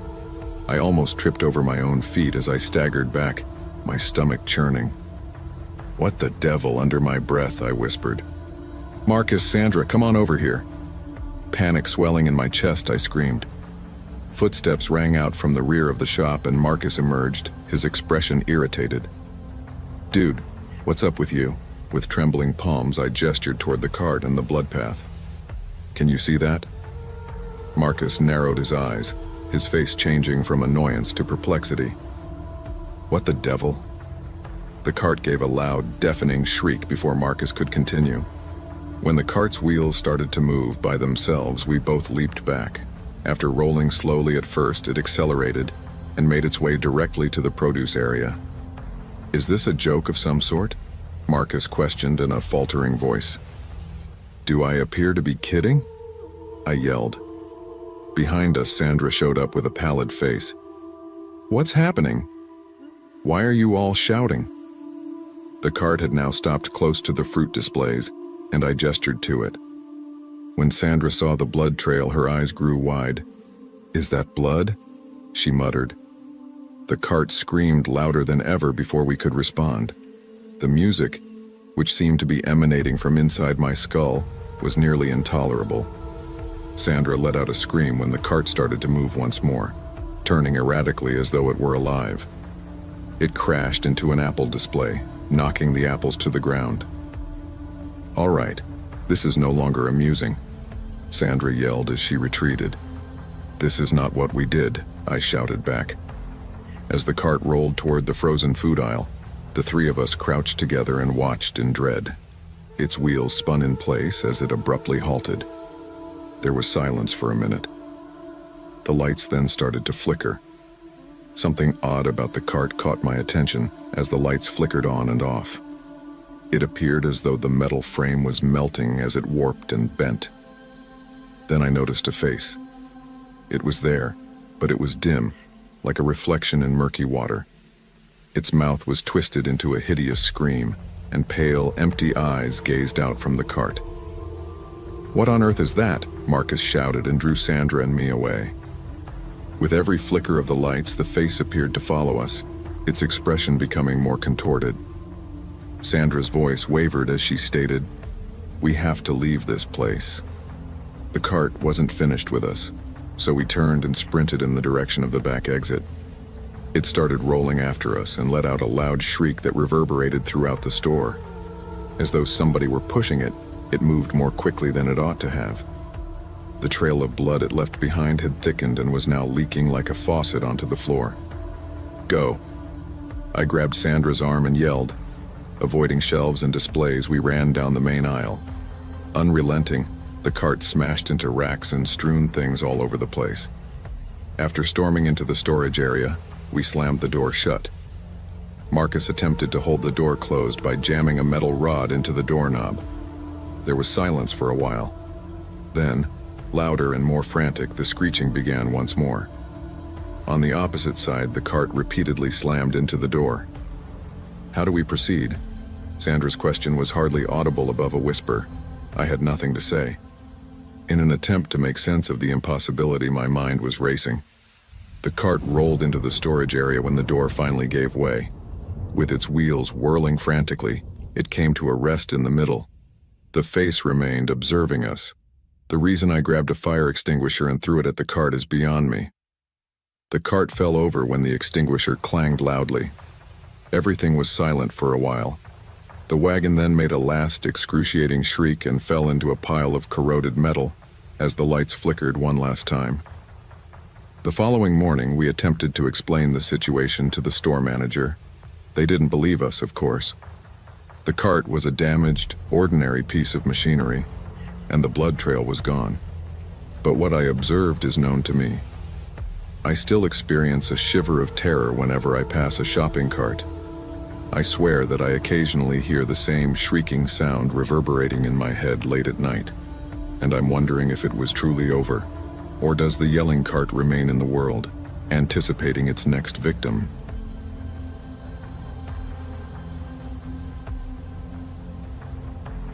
Walmart is an odd place after hours. Infinite rows of neatly placed merchandise are harshly glared at by the glaring fluorescent lights that buzz continuously. However, the store feels a little different at night when the aisles are deserted. Every sound, every shuffle of a box, every creak of a shelf feels magnified in the overwhelming silence. In a small, quiet town, I work the night shift at a Walmart supercenter. My name is Ethan. Despite not being my ideal work, it helps me make ends meet. It is my responsibility to stock shelves and clean up after the final customer leaves the store, which closes at 11 p.m. Up until last week, the nights have been routine for the nearly year that I've worked here. I began to notice it at that point. The night was a normal Tuesday. I was given the task of stocking household products in aisle 13. The lengthy hallway is lined with shelves that are piled high with everything from picture frames to candles to plates. Because it's distant from the registers and the break room, it's also one of the quieter areas of the business. I had a weird feeling that someone was observing me as I rolled my cart down the aisle. I dismissed it as paranoid. After all, only my boss, Linda, and 2 other employees, Maria and Greg, were inside the secured store.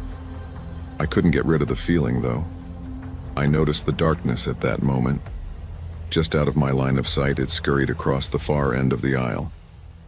It happened too fast to be human. At first, I assumed Greg was playing a practical joke on me. It wouldn't be his first time pulling a practical joke during a shift. He had a habit of approaching individuals unexpectedly to frighten them.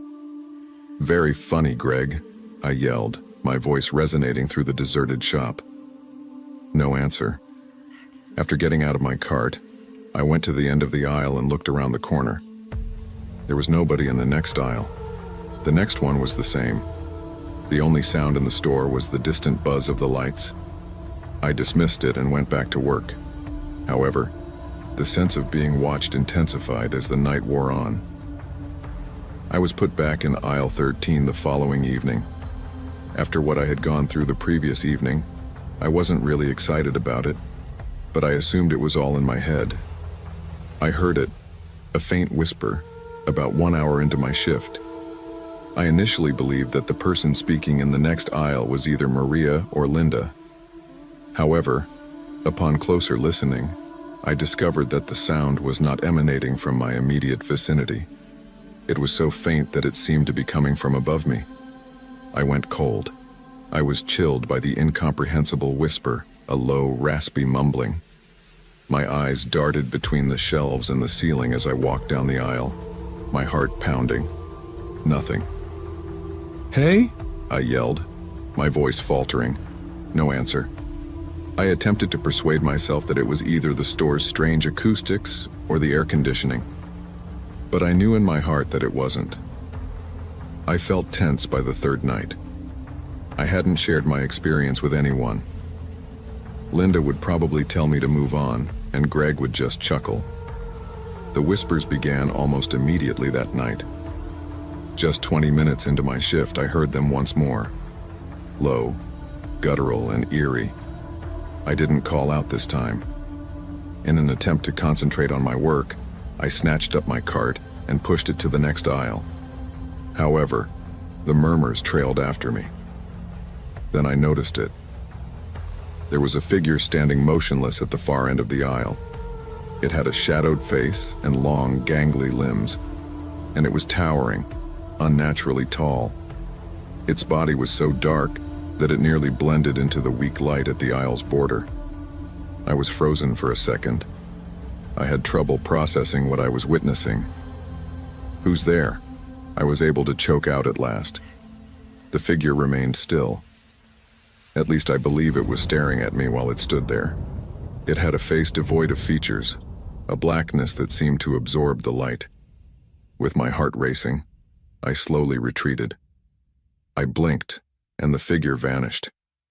I couldn't stop thinking about what I'd witnessed the following day. I thought about giving up, but I had to have the money. I chose to look into it instead. I went to the security office after waiting till my break. As she sipped her coffee, Linda was looking through her phone. "Hi, Linda," I said nonchalantly. "Are the cameras on aisle 13 operational?" She arched an eyebrow. "Why?" I said, attempting to seem casual. "Just curious. The other night I thought I saw something strange." She gave a shrug. "Yes, they are effective. Do you wish to view the video?" I tried not to show my fear by nodding.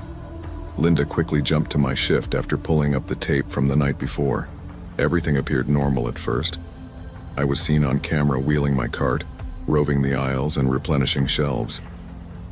Then I noticed it though, the figure. It briefly appeared in the screen's corner before vanishing once more. "Did you notice that?" I raised my voice and asked. "Look what?" Linda scowled as she spoke. Pointing to the screen, I rewound the video. "That's right there, that dark thing." Linda shook her head and squinted. "Ethan, I don't see anything." I felt sick to my stomach. I made the decision to die that night. I wasn't going to stay to see what it wanted, and whatever was going on in aisle 13 wasn't normal. Like all shifts, this one began with me hyper-aware of every sound and movement flicker. The lights in aisle 13 started to flicker at midnight. I came to a halt, clutching my cart's handle until my knuckles grew white. The murmurs around me were louder now. Then I noticed it. With its incredibly long limbs reaching out toward me, the thing stepped out of the shadows. I felt a cold, oppressive presence encompassing me as its face, or lack thereof, was inches from mine. After that, I don't recall much. I was sleeping in the break room with Linda and Greg standing over me when I woke up. They claimed to have discovered me unconscious and mumbling unintelligibly in aisle 13. That evening, I gave up. To be honest, I don't want to know what I saw in aisle 13.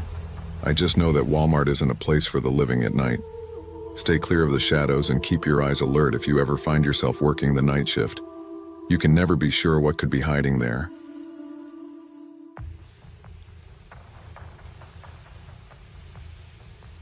My name is Linda, and what happened to me in 2005 is something I can't shake off. I was 7 months pregnant with my first child when it all started. I thought that the excitement of preparing for motherhood would be all about joy and anticipation, but instead it quickly turned into a strange and terrifying experience. It was an afternoon like any other. Tom, my husband, and I had spent the morning getting the baby's room ready. We just finished putting together the crib, and I had made a list of the items we still needed. We decided to head to Walmart to pick up the remaining baby supplies. It should have been just another trip to the store, but something happened that day that I couldn't explain. We parked in the Walmart lot and the sun was high, the air warm, just a perfect day to get everything we needed. I had no idea that it would turn into a nightmare. As I walked through the automatic sliding doors, I felt a sense of anticipation. It was a big day for me. I was about to become a mother, and that meant buying everything for our baby. I felt a little nervous, but it was the normal anxiety that comes with preparing for a baby. I wanted everything to be perfect. "Let's get started," Tom said with a smile. He was carrying a cart, pushing it as we strolled down the aisles, picking up diapers, baby wipes, and bottles. The store was buzzing with activity, with people rushing about, some with their kids in tow, others shopping for everyday needs. As I moved down the aisles, I picked up soft baby clothes, colorful onesies, and little socks. Every time I reached for an item, I could feel the baby moving inside me. It made me smile, and for a moment, I felt like everything was normal. But then I noticed her. She stood at the end of the aisle. She wasn't doing anything particularly strange, just standing there, her back to me, facing the shelves of baby clothes. But there was something about her. She was tall, thin, and had very pale skin. Her long, dark hair cascaded down her back, and she wore a long coat, which I found odd given the warm weather. Something about the way she stood there so still made me feel uneasy. I shook it off, telling myself that I was probably just being paranoid.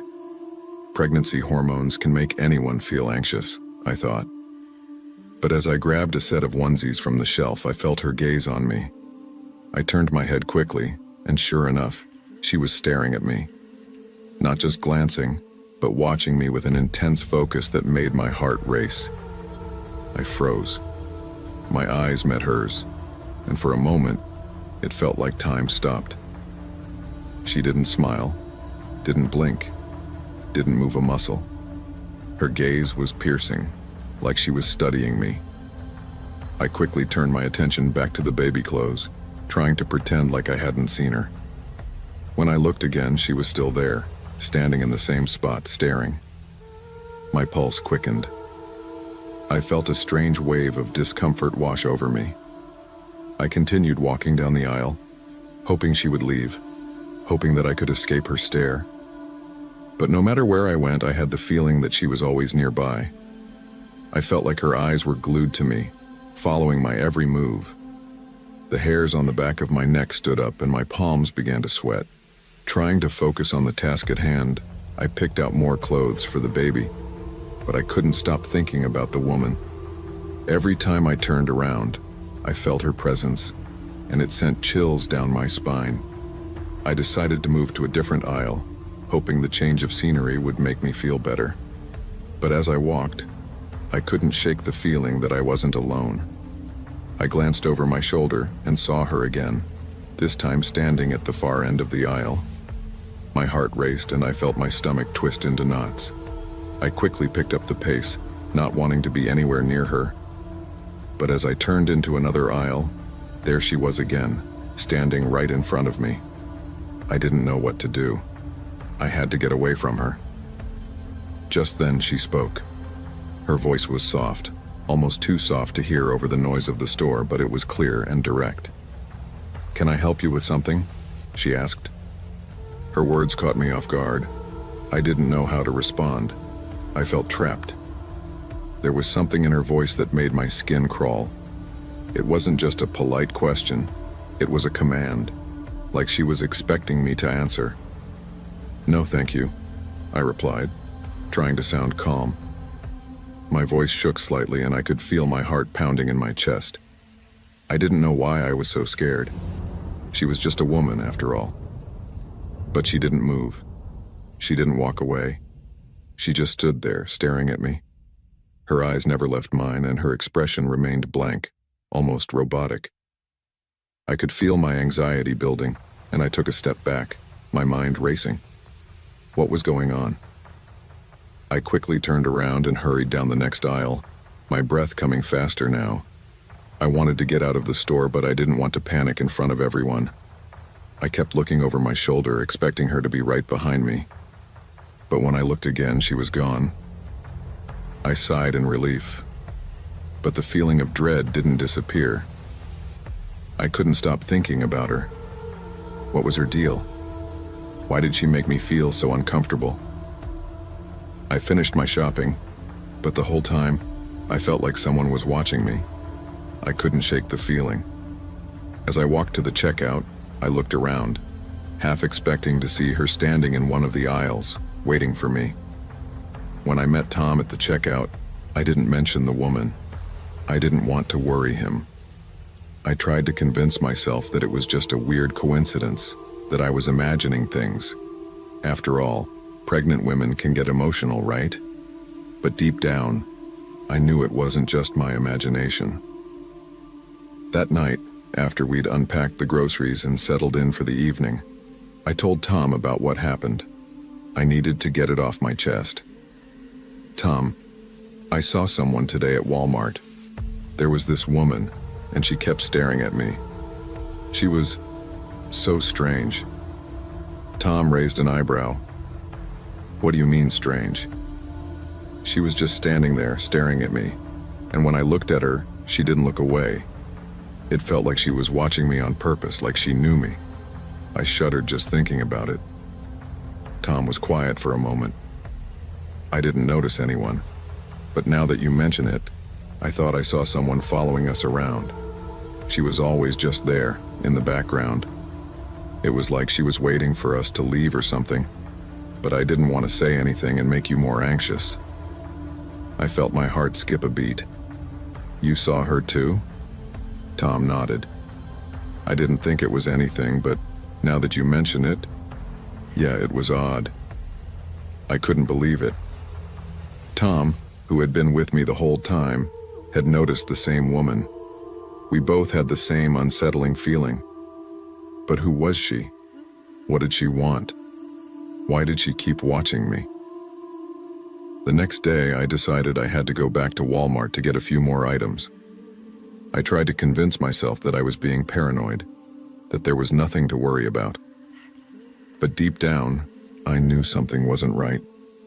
As I walked through the aisles once again, I kept my eyes open, constantly looking over my shoulder. And then, just as I feared, I saw her again. She was standing near the entrance of the store, staring at me. This time, I didn't hesitate. I walked past her, trying to act normal. But as I passed by, she whispered in a voice so soft, I almost didn't hear her. "The baby. Your baby is safe, but you need to listen." I froze. My heart thudded in my chest and I felt my blood run cold. "What did you say?" I asked, my voice trembling. But the woman didn't answer. She simply turned and walked away, disappearing into the aisles. I stood there, rooted to the spot, unable to move. What did she mean by "the baby is safe"? How did she know I was pregnant? Why did she say I needed to listen?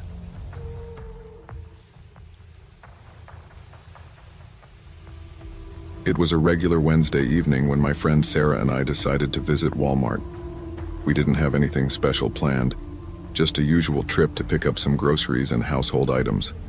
I always enjoyed these little trips with Sarah. They were simple, no-pressure moments to unwind. But that night things were about to change. The evening was calm, with a gentle breeze and the faint smell of rain in the air. We drove to Walmart and parked in the far corner of the parking lot as we usually did, thinking it would be easier to leave later when we were done shopping. The lot was fairly quiet for a Wednesday evening, just a few cars scattered here and there, nothing out of the ordinary. "We're early," I said, getting out of the car. Sarah nodded. "Yeah, it's nice though. No crowds to deal with." I smiled and we walked toward the store, chatting about everything and nothing. But as we passed the entrance, something caught my eye. A woman was standing off to the side of the parking lot, not moving. At first I didn't think much of it, but then I noticed how still she was. Her dark hair blew gently in the wind, but her body was rigid. She seemed almost frozen in place. "Do you see her?" I whispered to Sarah. She glanced over, then looked back at me. "Yeah, that's weird." I wasn't sure why I felt uneasy. The woman wasn't doing anything wrong, just standing there, almost as if she were waiting for something. But there was something off about it, something that didn't sit right with me. "Let's just get inside," I said, trying to shake off the feeling. We didn't think much more of it as we went about our shopping, picking up the usual items. But I couldn't stop glancing back toward the parking lot. That woman, her stillness, stuck with me. I couldn't shake the sense that I was being watched. By the time we were ready to leave, it was just after 8 p.m. We headed back to the car, and that's when I saw her again. The woman was still standing in the same spot. It was as if time had stopped for her. I stopped walking, feeling a sudden unease. I wasn't sure what to make of it, but I couldn't ignore the feeling in my gut telling me something wasn't right. "Should we say something to her?" I asked, unsure of what to do.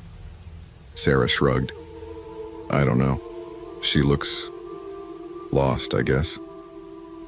We hesitated for a moment, but then I took a step forward, thinking it couldn't hurt to check on her. Are you okay? I asked gently. She turned to look at me, her eyes wide, almost too wide, as if she'd been staring at something for too long. She didn't speak right away. Then, in a voice barely above a whisper, she said, "You shouldn't be here. This parking lot, it's not what you think." I was taken aback. "What do you mean?" Her eyes never left mine. "You're being watched. It's not safe here." A chill ran down my spine. Her words didn't make sense, but something about the way she said them made me feel like I was on the verge of learning something important. I opened my mouth to respond, but before I could, she turned and walked away, disappearing into the shadows of the parking lot. "Who was that?" Sarah asked, her voice quiet. "I don't know, but that was strange," I said, still trying to process what had just happened. I couldn't shake the feeling that I had missed something important. We climbed into the car and I started the engine. But just as we were about to leave, I glanced in the rearview mirror. My heart skipped a beat. There she was, standing near the entrance, barely visible in the dim light. It was as though she had been watching us the whole time. "Do you see her?" I asked, my voice barely a whisper. Sarah's eyes widened as she turned to look. "What the hell? She's still there." I didn't know what to think. Part of me wanted to stop and ask her more questions, but I was also terrified. Instead, I hit the gas and drove out of the parking lot, the unsettling feeling lingering in my chest. The drive back to Sarah's place was silent. Neither of us knew what to say. I kept thinking about the woman and her warning. It didn't make sense. But as we drove, I started to wonder.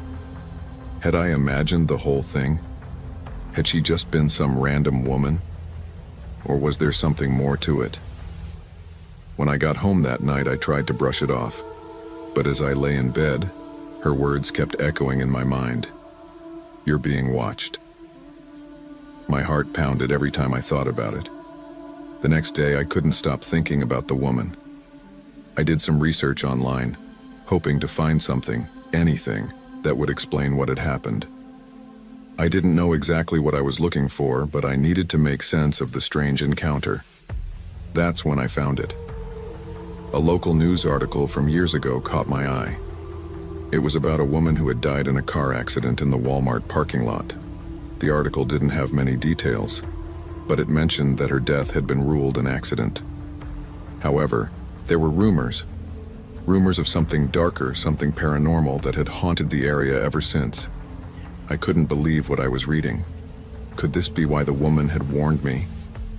Was it possible that she was connected to the past? Maybe she was trying to protect me, or maybe she was part of the tragedy that had occurred there. The more I thought about it, the more the pieces seemed to fit. I decided to go back to Walmart. This time, I wasn't just going to shop, I was going to find answers. That afternoon, I drove alone. Sarah didn't want to come. She was still freaked out from the night before, and honestly, I didn't blame her. But I had to know the truth. The parking lot was as quiet as it had been the first time, eerily quiet. It was a little past 5 p.m. and there were only a few cars scattered around. I parked in the same spot, just a few spaces away from where I had parked the night before. The air felt colder, as if the temperature had dropped. I walked toward the entrance of the store, eyes scanning the parking lot. There was no sign of the woman, at least not yet. I tried to ignore the feeling creeping up my chest, but it was hard. I felt like I was being watched. After picking up a few things, I couldn't concentrate. My eyes kept drifting to the parking lot, searching for any sign of her. Maybe I was just imagining it, but deep down, I knew something wasn't right. When I finally left the store, I stopped in my tracks. There she was, the same woman, standing in the same spot as before, near the far corner of the lot. Her face was pale, her eyes unblinking and intense. She was staring at me again, just as she had the night before. This time, I didn't wait for her to speak. "What do you want from me?" I asked, my voice trembling. She didn't answer right away. She slowly walked toward me, her footsteps almost silent on the asphalt. The parking lot seemed quieter, as if the world had stopped. "You shouldn't be here," she said softly. "You have to leave, now." "Why? What's going on?" I asked, my voice shaky. "I'm trying to protect you," she whispered. "This place and it's cursed. You're being watched. If you stay, it will find you." "Who's watching me?" I demanded. "What do you mean it will find me?" But just like before, she turned and walked away, disappearing into the shadows. I stood frozen for a moment, unsure of what to do. Part of me wanted to follow her, demand answers, but another part of me felt paralyzed, like I was being told to leave. Now I hurried to my car and drove away, but the unsettling feeling didn't leave. It felt like something was following me. I glanced in the rearview mirror, but there was nothing there. The next few days passed in a blur. I couldn't stop thinking about the woman's words. I kept researching, hoping to find more information, but everything just led me in circles. Finally, I found another article. This one was older and more detailed. It mentioned the strange events that had happened in the parking lot over the years. Flickering lights, shadows moving on their own, voices when no one was around. But the most disturbing part was that Linda Evans's ghost was said to haunt the lot. People believed she was trying to protect others from whatever was still lurking there. I returned to Walmart one last time. This time, I was determined to uncover the truth. I parked in the same spot, my heart racing.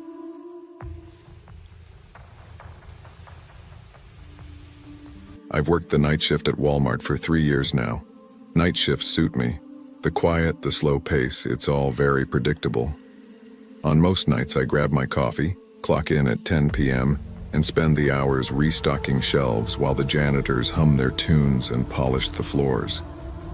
But something about that night felt wrong. It was December, just days before Christmas. The store had seen a rush earlier in the day, and toys were flying off the shelves faster than we could restock them. My supervisor, Mrs. Harris, asked me to focus on aisle 13, the toy section. "Aisle 13 needs restocking ASAP," she said as she handed me a clipboard. I hesitated. Aisle 13 always gave me the creeps. Maybe it was the rows of dolls with their unblinking eyes or the eerie silence that seemed to settle there. I couldn't explain it, but I never liked working in that aisle. Still, it was my job. I grabbed a cart loaded with boxes and headed toward the aisle. The first hour was uneventful. I unpacked box after box, placing Barbie dolls, action figures, and stuffed animals neatly on the shelves. Everything felt normal, until I noticed one particular doll. It had curly blonde hair, pale blue eyes, and a chipped smile. Unlike the others, it wasn't in its packaging. It was sitting upright on the shelf, staring directly at me. I frowned. "That's weird," I muttered to myself. I picked it up, examining it. It wasn't a toy I recognized from our inventory. Its dress was old-fashioned, like something from the 1950s. I placed it on the floor beside the cart, figuring I'd take it to the lost and found later.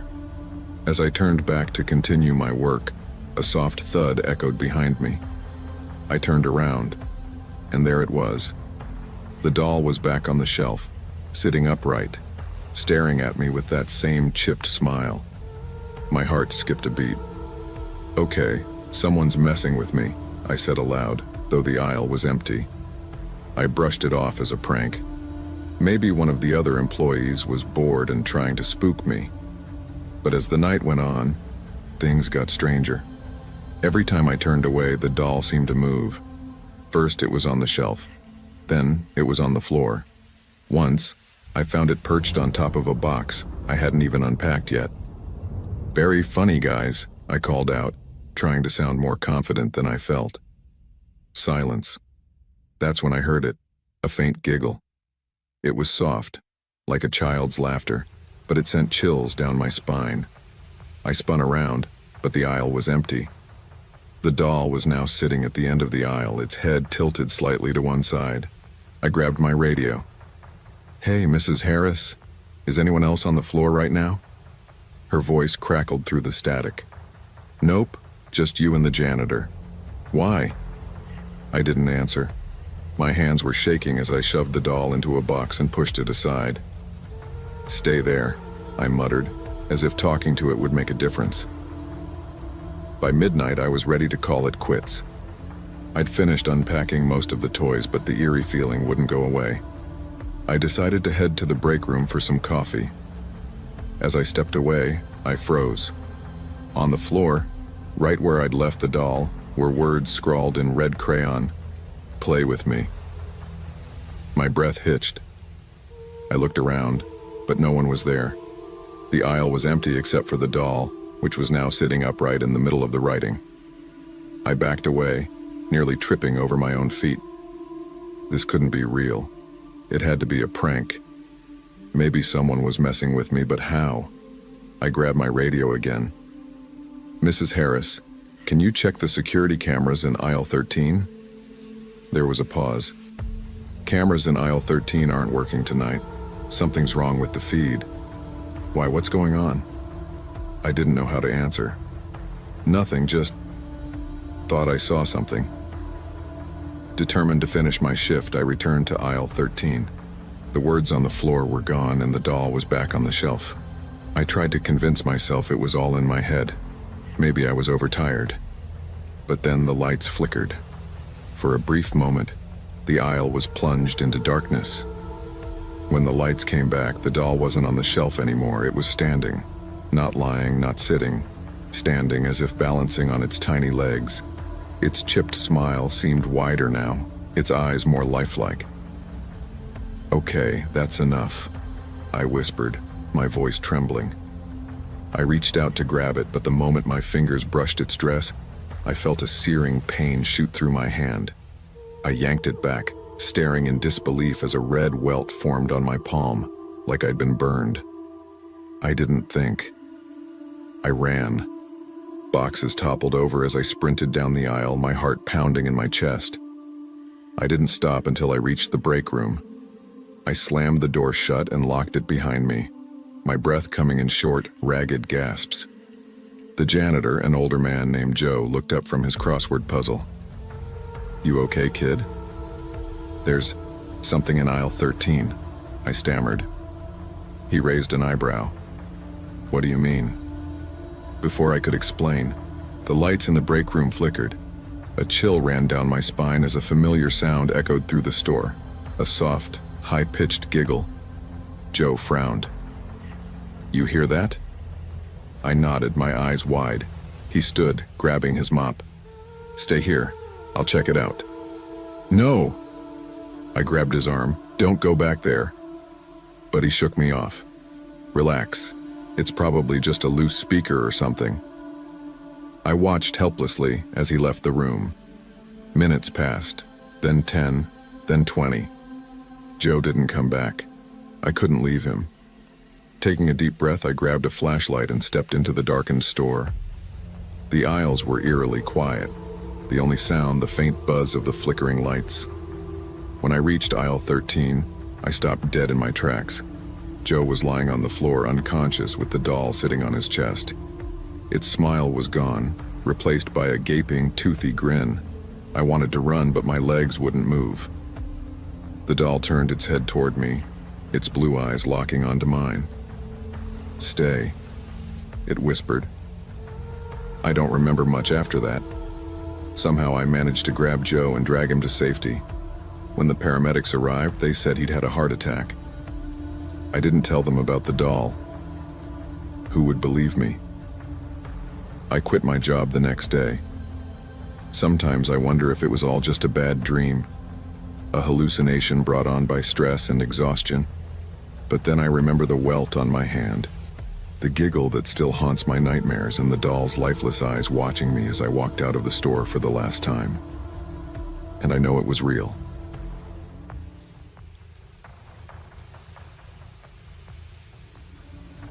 Working the night shift at Walmart wasn't glamorous, but it paid the bills. I'd been on the job for nearly 6 months, and by now, the routine had become second nature. The late-night hours were quiet, almost too quiet sometimes. There were no crowds, just the occasional night owl or emergency shopper. I enjoyed the peace, though. Fewer people, less chaos. It was a cold November night, and I was in charge of monitoring the self-checkout stations. The parking lot outside was almost empty, save for a few cars scattered here and there. Most of the employees were in the back stocking shelves, leaving me alone up front. Around 1:45 a.m., a man walked in. He was average-looking, wearing a faded brown jacket and jeans.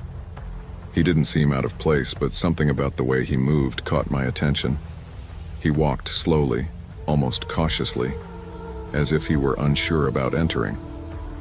"Good evening," I greeted him, but he didn't respond. He just nodded slightly and headed toward the aisles. Nothing unusual about that, I thought. People were often lost in their own worlds this late at night. But 20 minutes later, when I checked the store's cameras, I realized something odd. The man wasn't anywhere to be found. I frowned and rewound the footage. There he was, entering the store and walking toward aisle 5. But after that, nothing. He never came out of the aisle, never walked to the checkout, and never left the store. It was like he'd just vanished. I checked the aisle myself, expecting to find him browsing or crouched down looking at something on the lower shelves. But it was empty. "Hello?" I called out, my voice echoing faintly in the stillness.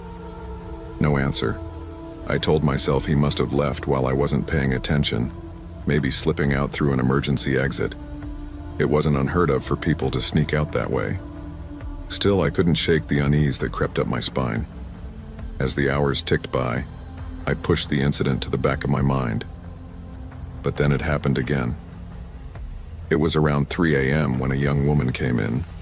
She was wearing a hoodie and carrying a small tote bag. She smiled politely at me as she entered, her sneakers squeaking slightly on the floor. She moved quickly, heading straight for the health and beauty section. I didn't think much of it until 20 minutes passed and she hadn't come back up front. Curious, I checked the cameras again. My heart sank. Like the man earlier, she was there one moment and gone the next. The last footage showed her entering aisle 9, but she never came out. I hurried to the aisle, my hands trembling slightly. It was empty, just rows of shampoo bottles and soap bars, perfectly lined up. There was no sign of her. I checked every corner of the store, even the bathrooms, but it was like she disappeared into thin air. I radioed my supervisor, Greg, who was in the back unloading a shipment. "Hey Greg, can you check if anyone's hanging around the emergency exits? I think a couple of customers might have left without checking out." "Sure thing," Greg replied, though he sounded half asleep. 5 minutes later, he called back. "Nothing back here. You sure they didn't just walk out the front?" I didn't have an answer. By 4 a.m., I couldn't shake the feeling that something was wrong. The store felt different. The fluorescent lights seemed dimmer, and the air had a strange heaviness to it, like the store itself was holding its breath. I went outside for a break, needing some fresh air. The parking lot was eerily silent. The wind had picked up, rustling the leaves of a nearby tree. That's when I noticed it. The cars in the lot. There were only 3 now. Earlier, there had been 5. I was sure of it. I remembered seeing a blue sedan parked near the entrance when I'd clocked in, but it was gone. The strange part? No one had left through the front doors. I turned back toward the store, and for a split second I thought I saw movement in the reflection of the glass doors, a shadow darting across the aisles. I froze, my pulse quickening. "It's just your imagination," I whispered to myself, but the knot in my stomach tightened. Back inside, the silence was deafening. I kept glancing over my shoulder, feeling like I was being watched. The cameras didn't show anything unusual, but I couldn't shake the sensation. I decided to check the aisles one last time, even though I'd already done it twice. As I walked through the store, the fluorescent lights flickered above me, casting strange shadows on the floor. When I reached aisle 9, I stopped. The shelves weren't empty, but something was off. A faint, Almost imperceptible humming sound filled the air, like a distant machine, and then I saw it. On the floor near the end of the aisle, a single sneaker. It was the same sneaker the young woman had been wearing. I picked it up, my hands trembling. It was scuffed, as if it had been dragged across the floor. My breath came in short gasps as I scanned the area, but there was nothing else, no sign of her, no explanation. As I turned to leave, I felt it, a presence. It was subtle at first, just a prickling sensation on the back of my neck. But then the air grew colder, and I heard it. A faint whisper, so soft I could barely make out the words. "Help me." I spun around, my flashlight cutting through the darkness. "Who's there?" I called out, my voice shaking. The whisper came again, louder this time. "Help me." It was coming from the far end of the aisle, near the emergency exit. I stepped closer, my footsteps echoing on the tile floor. That's when I saw it. A shadowy figure standing just beyond the exit door. It didn't move, didn't speak. It just stood there, watching me. I bolted. Back in the break room, I locked the door behind me and tried to catch my breath. Greg found me a few minutes later, pale and shaken. "You okay, man?" he asked, his brow furrowed. I told him everything. The disappearing customers, the strange shadow, the whispering voice. To my surprise, he didn't look skeptical. Instead, he sighed heavily and said, "You're not the first to see it." My blood ran cold. Greg explained that for years there had been rumors about strange occurrences during the night shift. Customers vanishing, eerie shadows, and unexplained voices. The management never acknowledged it, but everyone who worked nights knew something was wrong with the store. "They say it's the land," Greg said quietly. "This place was built on an old burial site. No one talks about it, but..." He trailed off, his face pale. I wanted to quit right then and there, but my shift wasn't over. Against my better judgment, I went back to the floor, determined to finish my work. As I walked past aisle 9, I saw something that made my heart stop. A trail of footprints leading from the aisle to the emergency exit. The exit door was slightly ajar. Taking a deep breath, I followed the trail. The air grew colder with each step, and the whispering grew louder. "Help me. Please." When I reached the door, I hesitated. My instincts screamed at me to turn back, but something compelled me to push it open. Outside, the parking lot was empty, save for one car, a rusted blue sedan parked near the edge of the lot. The whispers stopped. I approached the car slowly, my flashlight shaking in my hand. Inside, the seats were covered in dust, and a faint smell of decay filled the air. On the dashboard was a crumpled receipt from Walmart, dated 3 years ago. That's when I saw it in the rearview mirror, a pair of glowing eyes staring back at me. I don't remember much after that. I quit the next day. To this day, I don't know what I saw or what happened to those customers. But sometimes, late at night, I hear whispers outside my window, faint and pleading. "Help me," and I know it's not over.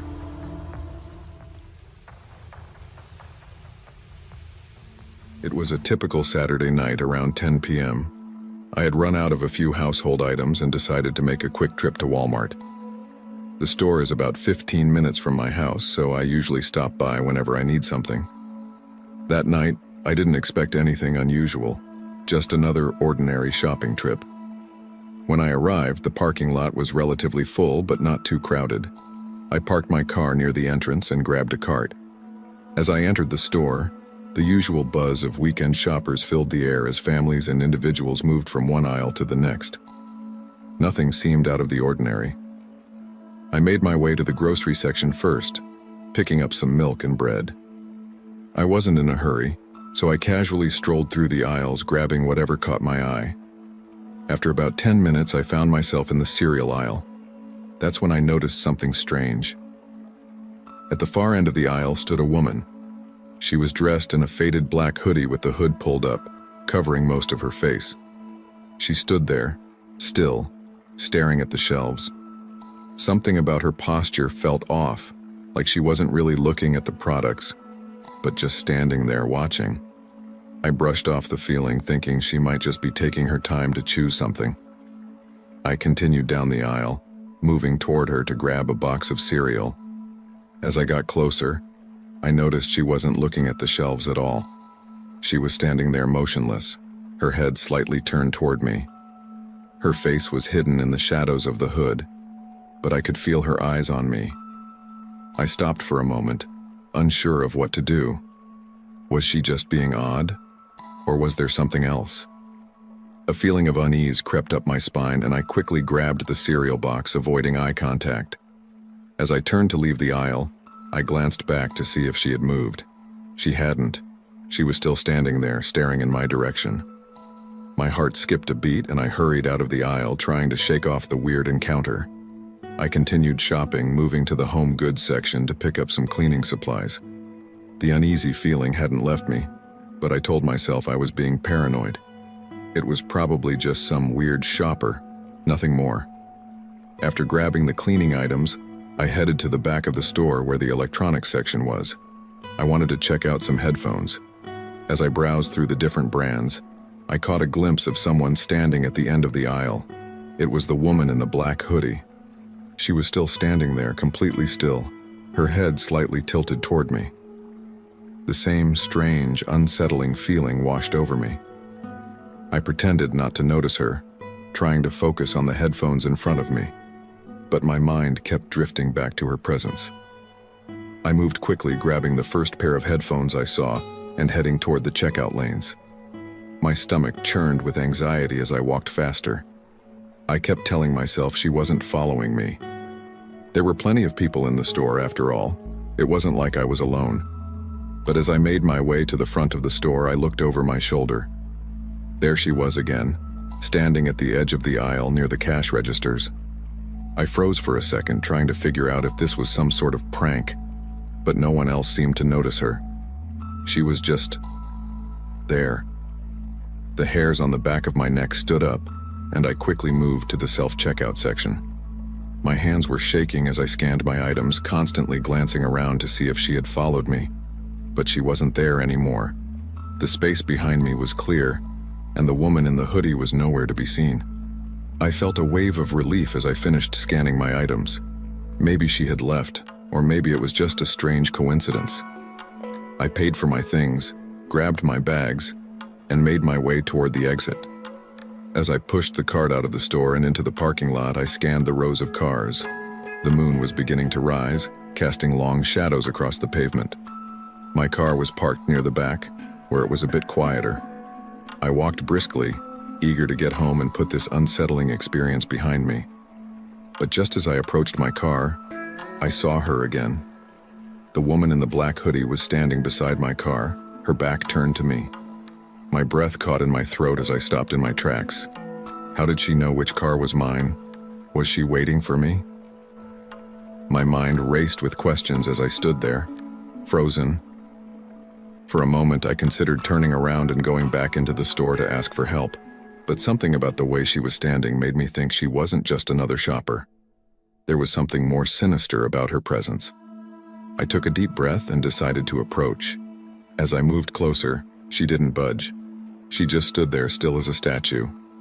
I gripped my car keys tightly, ready to unlock the door and jump in if she made any sudden movements. When I got within a few feet of her, she slowly turned to face me.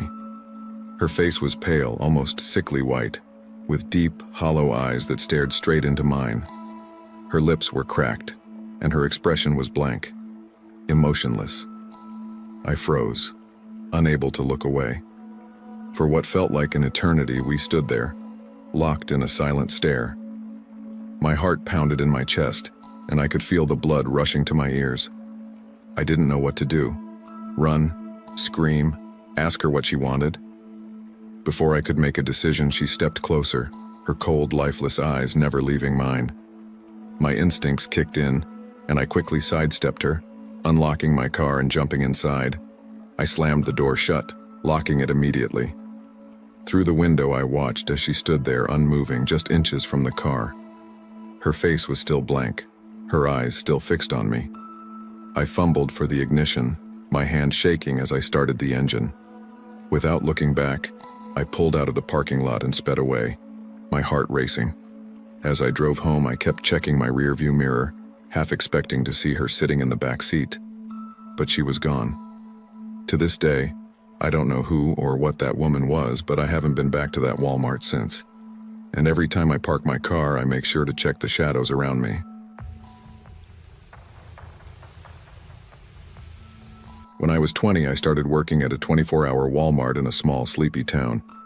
It was a straightforward job, stocking shelves, helping customers, and closing the store. Most of the time I worked the night shift, which meant I was usually alone from 10 p.m. until 6 a.m. One night, as I was restocking the snack aisle, a strange man walked in. He was tall, with a scruffy beard, and clothes that looked like they hadn't been washed in weeks. His eyes had a wild look, and he moved with an unsettling, jittery energy. He didn't seem to be shopping. He just wandered the aisles slowly, occasionally glancing at me. I tried to ignore him and focused on my work, but he kept appearing in my peripheral vision, moving closer and closer. After a while, he stopped right beside me, his presence looming over me. I looked up, trying to force a smile. "Can I help you find anything?" I asked. He didn't answer. Instead, he just stared at me with a vacant expression. A chill ran down my spine. I turned back to my work, and after a few minutes, he disappeared into the store. I thought nothing more of it, and continued stocking the shelves. A few nights later, the same man appeared again. This time he was holding a small old-fashioned lantern. He carried it through the store, its flickering light casting eerie shadows on the walls. I watched him from a distance, feeling increasingly uncomfortable. He wandered aimlessly until he reached the toy section, where he began to inspect the items with obsessive curiosity. That night, I noticed something strange. As I moved to the back of the store to get more stock, I heard a faint whispering coming from the toy section. It was too soft to make out, but it sent shivers down my spine. I quickened my pace and hurried back to the front, trying to focus on my tasks, but the feeling of being watched never left me. Weeks went by with no sign of the man. I began to think he had moved on, but one evening, while I was finishing up my shift, he returned. This time, he was carrying a large, heavy-looking sack. He placed it on the floor near the checkout counters and began rummaging through it. I watched from behind the registers, my anxiety rising. The sack seemed to contain various odd items, strange trinkets, old photographs, and what looked like scraps of old newspaper. He noticed me watching and smiled, but it wasn't a comforting smile. It was more of a twisted grin. He beckoned me over with a crooked finger. Reluctantly, I approached him, trying to hide my fear. "What are you doing?" I asked, my voice trembling. "Just organizing my collection," he replied in a low, raspy voice. "Do you want to see?" Before I could answer, he began pulling out items from the sack. The first was a faded photograph of a young girl. The next was a tattered diary with handwritten notes about strange dreams and voices. As he continued, I noticed a disturbing pattern. Each item seemed connected to someone who had disappeared from the town over the years. My heart raced. "I need to call the manager," I said, backing away. "No need for that," he said, his grin widening. "I'm just sharing my stories with you." He continued to pull out items, each one more disturbing than the last. At the bottom of the sack was an old rusty key. He held it up, letting it dangle between his fingers. "This is special," he said. "It opens a door to a place you'd never believe." His words sent a jolt of fear through me. I backed away, my hands shaking. "Please leave," I said firmly. "I'm calling the police." He looked disappointed but slowly gathered his things and left, taking his sack with him. I immediately called my manager and reported the incident. He seemed concerned but didn't take it too seriously, assuring me that the man was probably harmless and promising to keep an eye out. The next night, as I was restocking the shelves, I noticed that the store seemed eerily quiet. It was almost as if the usual hum of the air conditioning, and the faint sounds of the outside world had disappeared. I tried to focus on my work, but my nerves were on edge. Suddenly, I heard a loud bang coming from the back storage room. My heart leaped into my throat. I grabbed a flashlight and went to investigate. The storage room was empty, but the door was slightly ajar. I pushed it open and saw that the room had been ransacked. Boxes were scattered everywhere, and the sack from the night before lay in the middle of the room. I picked up the sack cautiously and opened it. Inside, instead of the strange items from before, there was a new item, a hand-drawn map of the store. The map had strange symbols and markings all over it, indicating different sections of the store and a large X in the middle of the employees' break room.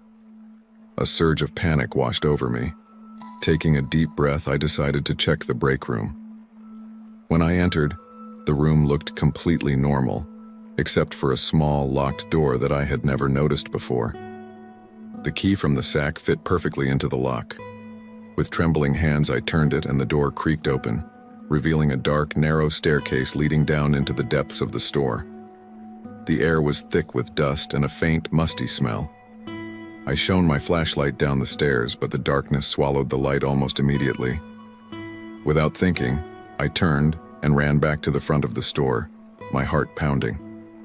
I called the police once more, reporting the entire situation and emphasizing the locked door and the mysterious staircase. The police arrived and searched the area but found nothing unusual. They dismissed it as a prank and advised me to take precautions. Feeling defeated and scared, I decided to quit my job a few days later. I couldn't shake the feeling of unease, and the thought of the mysterious staircase haunted me. I moved to a different town, hoping to leave the nightmare behind. But sometimes, late at night, I still think about that dark staircase and wonder what secrets it holds.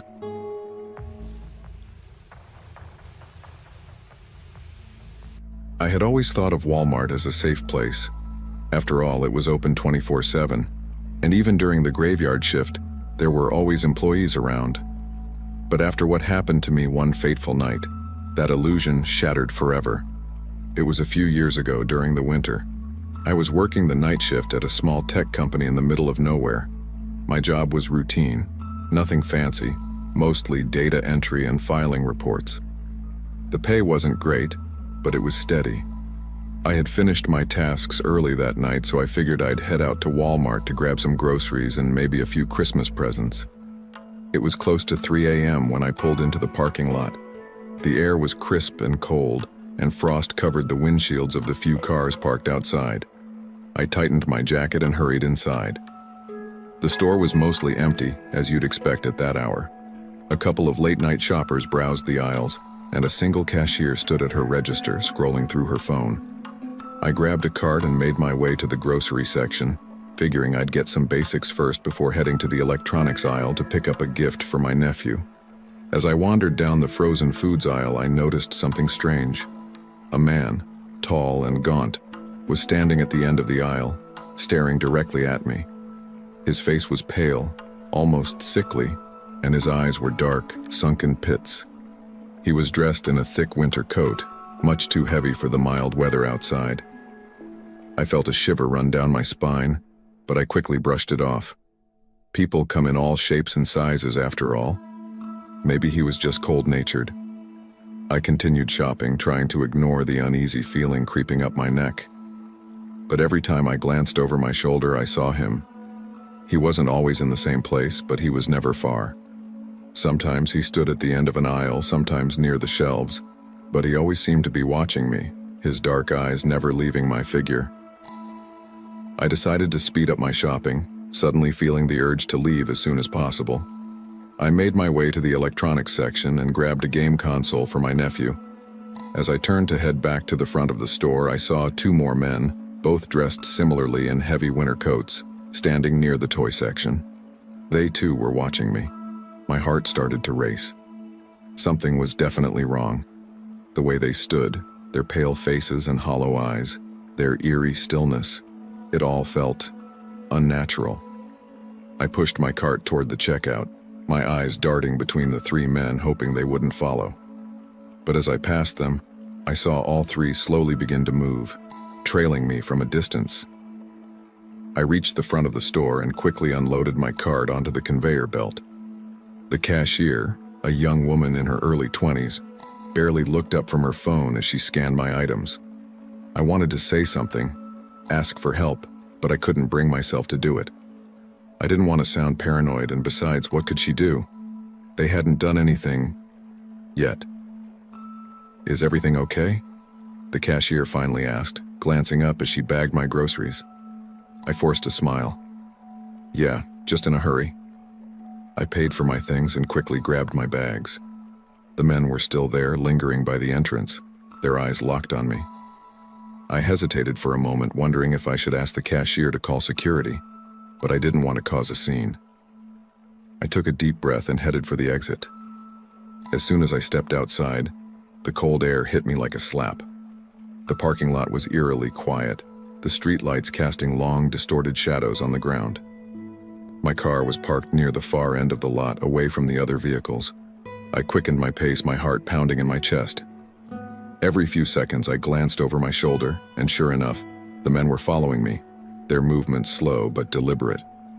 I reached my car and fumbled for my keys, my hands shaking with fear. I could hear footsteps behind me, getting closer. Panic surged through me as I finally unlocked the door and threw my bags into the back seat. Just as I was about to climb in, I felt a hand grabbing my shoulder. I spun around, my heart leaping into my throat. It was one of the men, his face inches from mine. His breath was cold, his eyes dark and empty, like the void itself.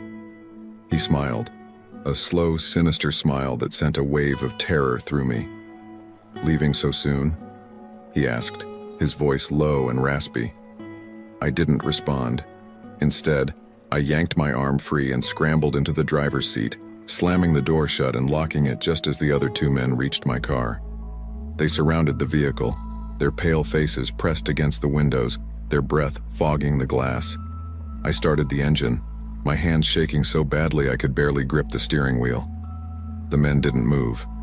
They just stood there, watching me, their eyes cold and unblinking. With a screech of tires, I backed out of the parking spot and sped out of the lot, my heart racing. As I glanced in the rearview mirror, I saw them standing in the middle of the parking lot, watching me disappear into the night. For the next few miles, I couldn't shake the feeling that I was being followed. I kept checking my mirrors, half expecting to see their faces again, but the road behind me remained empty. Still, the fear lingered. I couldn't shake the image of those men, their cold, dark eyes staring into my soul. When I finally reached home, I parked my car in the driveway and sat there for a moment, trying to calm my racing heart. My hands were still trembling as I reached for my phone to call the police. But before I could dial, my phone buzzed. A text message appeared on the screen from an unknown number. "You can't run forever." My blood ran cold. I looked around, but the street was empty. There was no sign of anyone, no footsteps, no shadows. But somehow I knew they were watching. Somehow they knew where I lived. That night I barely slept. Every noise, every creak of the house made me jump. I kept the lights on, the doors locked, but it didn't help. The feeling of being watched never left. For weeks I lived in constant fear, always looking over my shoulder, always expecting to see those men again, but they never appeared. It was as if they had vanished, leaving only the memory of that terrifying night to haunt me. Months later, I was watching the news when a report caught my attention. The police had arrested a group of men suspected of stalking and harassing women in the area. They showed their photos on the screen, and my heart stopped. It was them, the three men from Walmart. The police said they had been living in an abandoned house on the outskirts of town, watching their victims, waiting for the right moment to strike. But what disturbed me the most was the revelation that they hadn't been alone. There were others, men just like them, still out there, watching, waiting. Even now, years later, I can't shake the feeling that they're still watching. Every time I step outside at night, every time I walk through a parking lot, I can feel their eyes on me. Because once they've chosen you, once they've marked you, they never truly leave. And no matter how far you run, no matter where you hide, they will always find you.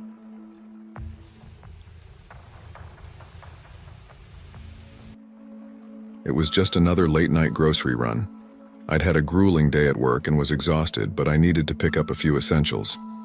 Walmart was my only option at that hour, and as usual, it was eerily quiet, with only the soft buzz of the fluorescent lights filling the silence. The store was almost empty, save for a few scattered shoppers and the occasional employee restocking shelves. I wandered through the aisles, picking up the items I needed, when I noticed something odd.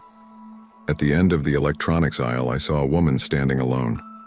She was dressed in a long, dark coat and a wide-brimmed hat that obscured most of her face.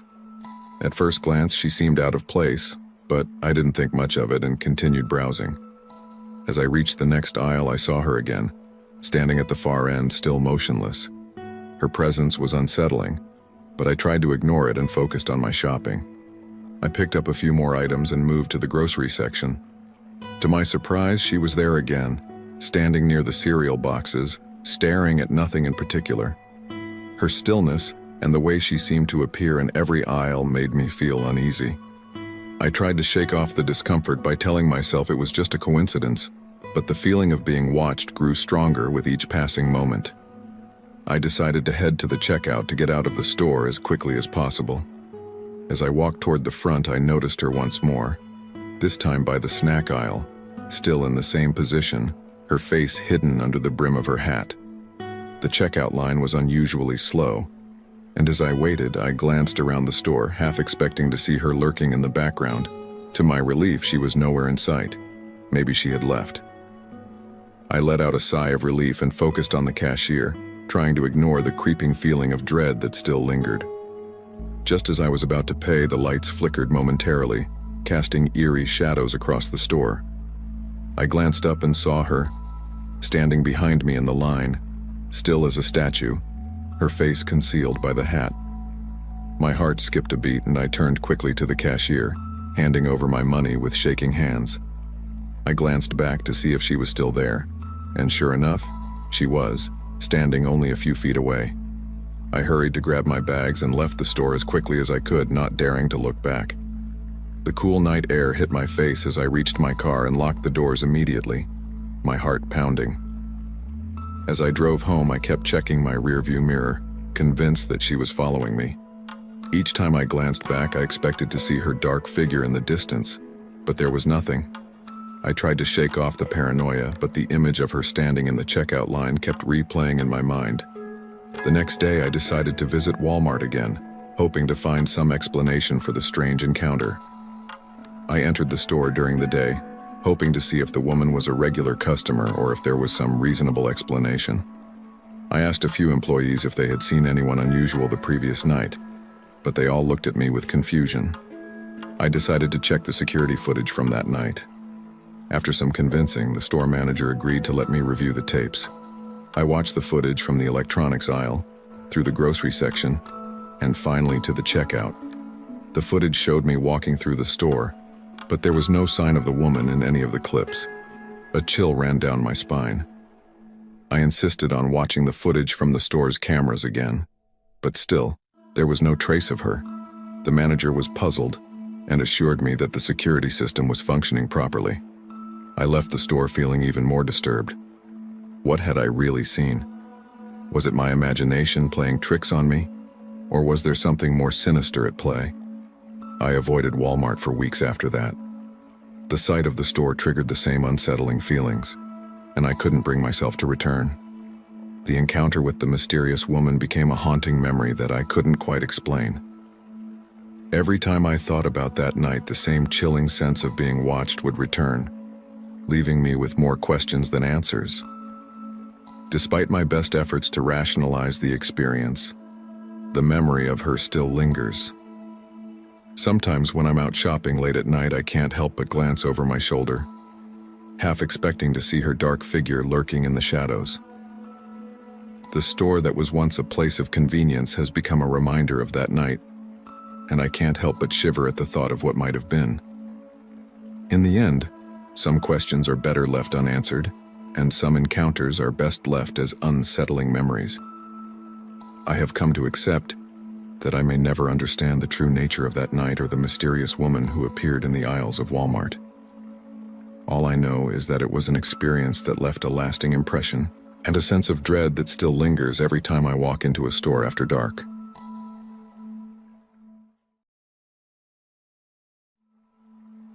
It was a typical Wednesday night, and I found myself heading to Walmart again. Living in a small town where the main attraction was this 24/7 store, Walmart often became a last-minute stop for things I'd forgotten during the day. My husband Jake was working the night shift at the factory, leaving me to handle our 2-year-old son alone. That night, I needed diapers, the kind you only realize are gone when it's 11 p.m., and your child is already asleep, blissfully unaware of the impending chaos. Walmart at night was a different world.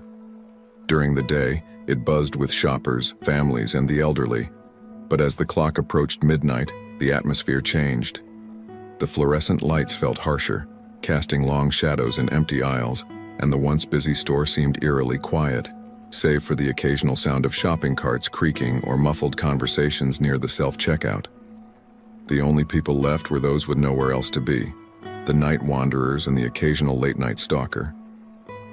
As I parked my car and stepped inside, a gust of cool air hit my face. I nodded at the bored-looking greeter and grabbed a cart, my mind set on getting diapers and heading straight home. But a nagging thought about grabbing a snack crossed my mind. Maybe just a quick stop in the snack aisle. I maneuvered my cart down the aisles, starting in the baby section. As I scanned the shelves for diapers, I heard footsteps approaching behind me. Instinctively, I glanced over my shoulder. A man, maybe in his late 40s, was walking toward me. He wasn't doing anything particularly strange, but something about his appearance unsettled me. He was tall, with disheveled hair and clothes that looked like they hadn't seen a washing machine in days. He seemed out of place, like he didn't belong here.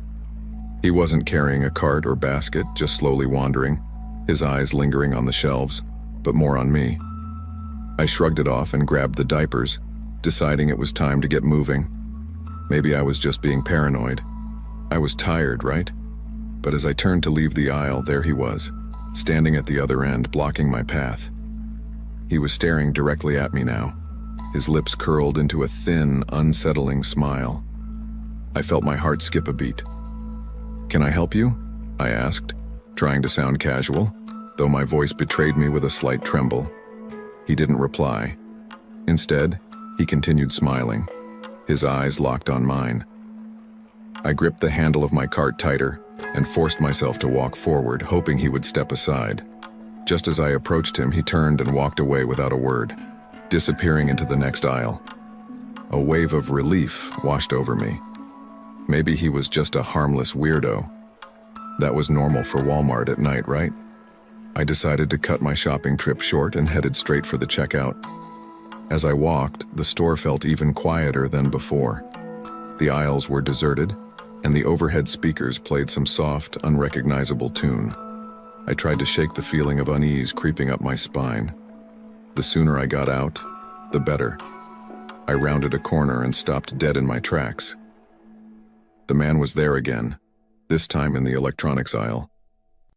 He was standing by the TVs pretending to browse, but I knew he wasn't interested in any of them. His eyes were once again fixed on me. My palms grew sweaty, and a pit formed in my stomach. I quickly turned around and headed in the opposite direction. But as I pushed my cart, I could hear faint footsteps trailing me from behind. Panic surged through me. I picked up my pace, nearly breaking into a jog as I made my way to the front of the store. My heart pounded in my chest as the checkout lines came into view. I saw a young cashier, the only one working at this hour, and hurried toward her. "Is everything okay?" she asked, noticing the panic on my face as I began placing the diapers and a few snacks onto the counter. "Yeah," I mumbled, glancing over my shoulder. The man was nowhere in sight. Maybe I was imagining things. Maybe he'd left. I tried to convince myself I was overreacting. The cashier rang up my items and I fumbled with my wallet, my hands shaking as she bagged the diapers. I felt a presence behind me again. My stomach dropped. I didn't need to turn around to know who it was. "Excuse me, ma'am," a deep voice said from behind me. I froze. The cashier looked just as startled as I was. But before I could say anything, the man stepped closer. "You dropped this," he said, holding out a piece of paper. I glanced at the paper and back at him. It was just a receipt. One that definitely wasn't mine. My mind raced as I searched for the right words, but before I could respond, the man leaned in, his breath hot on my neck. "You shouldn't shop alone at night," he whispered. "You never know who's out there." My body went cold. The cashier's eyes widened, but she didn't say anything. She just stood there as shocked as I was. I grabbed my bags without saying a word and bolted for the exit. The automatic doors slid open as I rushed to my car, throwing my bags into the back seat and locking the doors as fast as I could.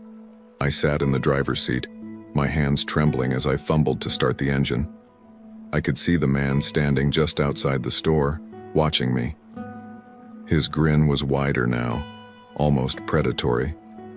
My breath came in short gasps as I finally turned the key and reversed out of the parking spot. As I drove away, I kept checking my rearview mirror, half expecting to see him following me, but the parking lot remained empty, save for a few parked cars and the faint glow of the Walmart sign behind me. I sped home, my heart still racing. When I finally pulled into the driveway, I locked the doors and ran inside, feeling the safety of my home wash over me. I collapsed onto the couch, trying to calm my nerves. That night, I couldn't sleep. Every creak, every shadow in my house felt like him, lurking, waiting. I knew it was irrational, but the fear had taken hold. Even the next day, the memory of his smile haunted me. I haven't been back to that Walmart since. Now every time I hear footsteps behind me in a store, I can't help but look over my shoulder, afraid that one day the lurker from aisle 14 will return. A year ago, I worked at a local supermarket, one of those places that stays open all night, catering to late shoppers and night owls. I had been there for about 8 months, mostly working the graveyard shift, stocking shelves and organizing the aisles. My shift typically started at 10 p.m. while the store was still open, but usually emptying out by then. It was eerily quiet, with only a few scattered shoppers milling about, grabbing last-minute items. One night, I was assigned to the grocery section, working the far end of the store where the shelves seemed to stretch endlessly. I was alone, with no other employees or customers in sight. The stillness of the store wrapped around me, amplifying the sound of every small noise. As I stocked cans on the lower shelves, I heard the faint shuffling of footsteps. Glancing up, I noticed a man at the far end of the aisle. Something about him immediately set off alarms in my head. He was tall, dressed in an oversized black jacket and wearing a ski mask. It wasn't the coldest time of the year, so it didn't make sense. What was even more peculiar was that the mask still had its price tag attached. Clearly, it was something he had grabbed from one of the store's shelves. For a few seconds, we locked eyes. I felt a twinge of unease. The way he stood there, just staring, was unnerving. I quickly looked back at the cans I was stacking, trying to ignore the odd feeling creeping over me. But I could feel him still standing there, his gaze fixed on me. Seconds passed, maybe even a full minute, and he hadn't moved. The silence between us was unbearable. Then, to my discomfort, he began walking toward me, his footsteps echoing ominously in the empty aisle. He stopped a few feet away and, in a strangely calm voice, asked if I could show him where the beans were. There was something chilling about the request given how bizarre the situation already was. But I kept my composure, nodded, and told him I'd show him. Without a word, he followed me as I led him 3 aisles over to where we kept the beans. "This is the aisle," I said, motioning to the rows of cans. "We've got all sorts here. Baked beans, green beans, kidney beans." He gave a simple, almost robotic, "Thank you," and walked into the aisle to examine the products. I quickly left, returning to my work, but the image of him in that ski mask lingered in my mind. The rest of the night passed without incident. The store closed shortly after that strange interaction, and I assumed the man had left as well. I didn't see him again for the remainder of my shift. By the time I clocked out and drove home, the whole thing was nothing more than a weird, forgettable moment. Or so I thought. I returned to my apartment, feeling the usual exhaustion that comes with working overnight shifts. I collapsed into bed, expecting to sleep through the morning and wake up feeling refreshed. When I finally did wake up, it was mid-afternoon. Groggy, I decided I was hungry and needed something to eat. I pulled on some clothes and headed for the door, but as I opened it, something unexpected stopped me in my tracks. Right in front of my apartment door was a pile of beans, cans of baked beans, green beans, kidney beans, and bags of dry beans, all sitting there like some twisted offering. My heart skipped a beat. I immediately thought of the man in the ski mask from the night before. Was it him? Was this some kind of joke? I crouched down, inspecting the cans. They were the exact brands we stocked at the supermarket. My mind raced. How could this guy know where I lived? I had never seen him before in my life. The rational side of me tried to brush it off as a prank, maybe one of my friends messing with me or even a coincidence. But deep down, I knew better. I contacted a few friends, recounting the bizarre series of events, hoping one of them would confess to pulling a prank. None of them did. In fact, they were just as creeped out as I was when I told them about the man in the ski mask and the pile of beans. For days, I felt uneasy, like I was being watched. I couldn't shake the feeling that the man knew where I lived, that he had followed me home. I never saw him again, but the memory of that night and the beans still haunts me. Was it just a prank, or was there something more sinister going on? I may never know. But one thing's for sure, I haven't been able to look at a can of beans the same way since.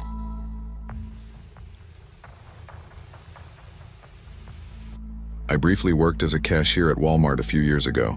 I was there for roughly 3 months, working largely afternoon and nighttime shifts, and was only employed part-time. I was in my early 20s at the time, and still learning how to work in retail. To be honest, it wasn't that horrible for my second job.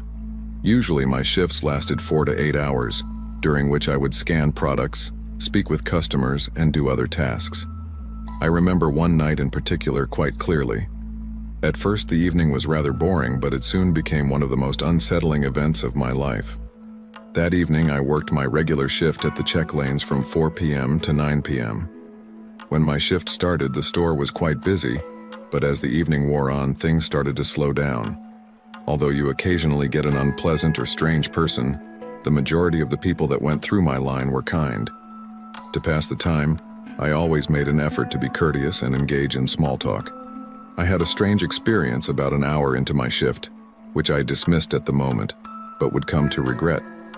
A man carrying only a few things came into my checkout lane.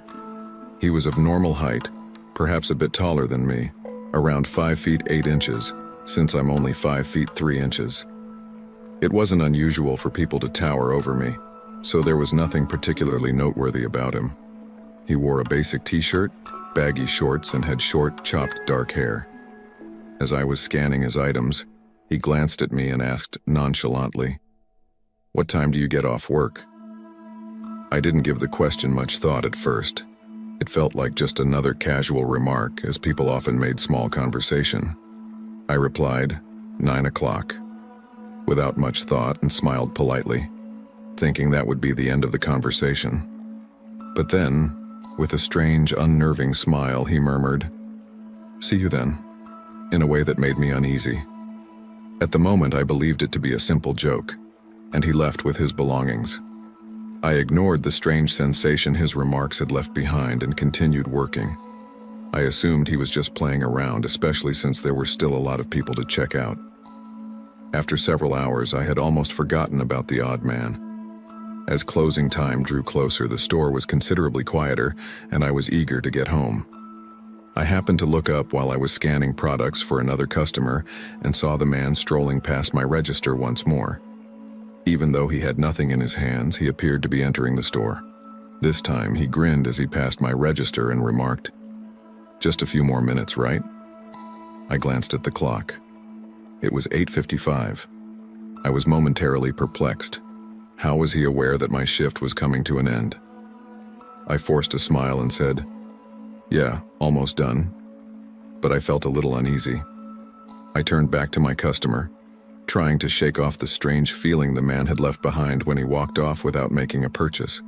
I was relieved he wasn't lingering near my register anymore. Finally, my shift came to a close. It was 9 p.m., and I was worn out.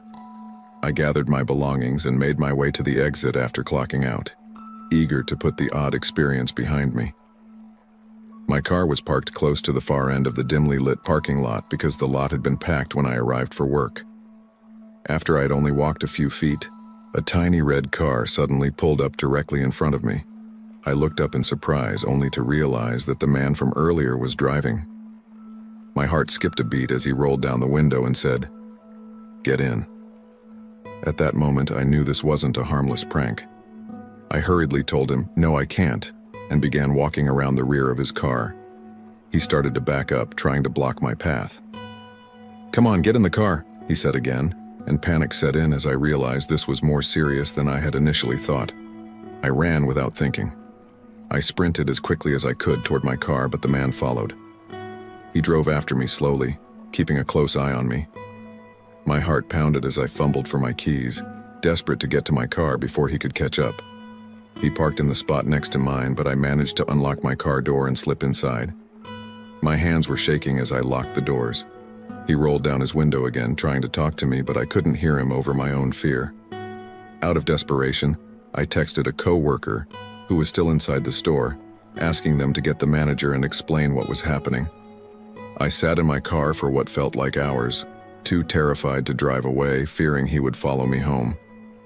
Fortunately, my store manager came out into the parking lot and approached the man's car.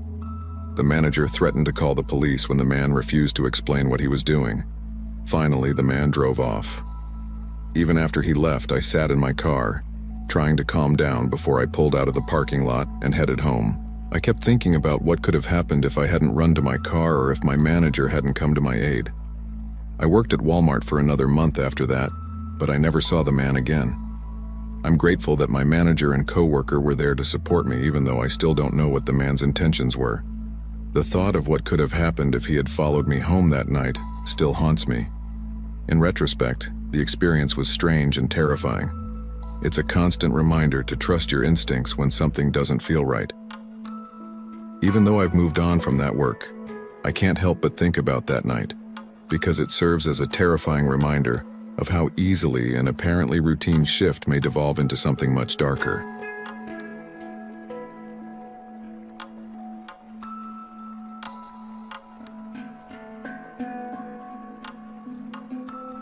Welcome, sleepy soul. I'm your storyteller tonight, here to help you drift into deep, peaceful sleep.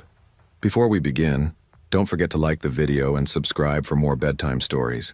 Let me know in the comments where you're watching from and what time it is. And if there's a story you'd like to hear next, I'd love to know that too. I remember that Halloween like it just happened yesterday. Back then I was 12 years old, living in a quiet suburban neighborhood in Everett, Washington. Halloween was always the biggest night of the year for me and my best friend Tyler. Every year we'd run house to house, our pillowcases heavy with candy, until our legs gave out and our sugar high carried us home. Then we'd dump our loot on the floor, trade pieces, and marathon horror movies until we passed out. That Halloween felt no different, at least at first. Tyler came over around 6 wearing a cheap zombie mask that looked like it came straight from the dollar store. I had on this ridiculous ghost face costume that barely fit me anymore, but I didn't care. We were kids. We didn't need fancy costumes, we just needed candy. "Bro, we're hitting Maple Drive first," Tyler said, tightening his mask.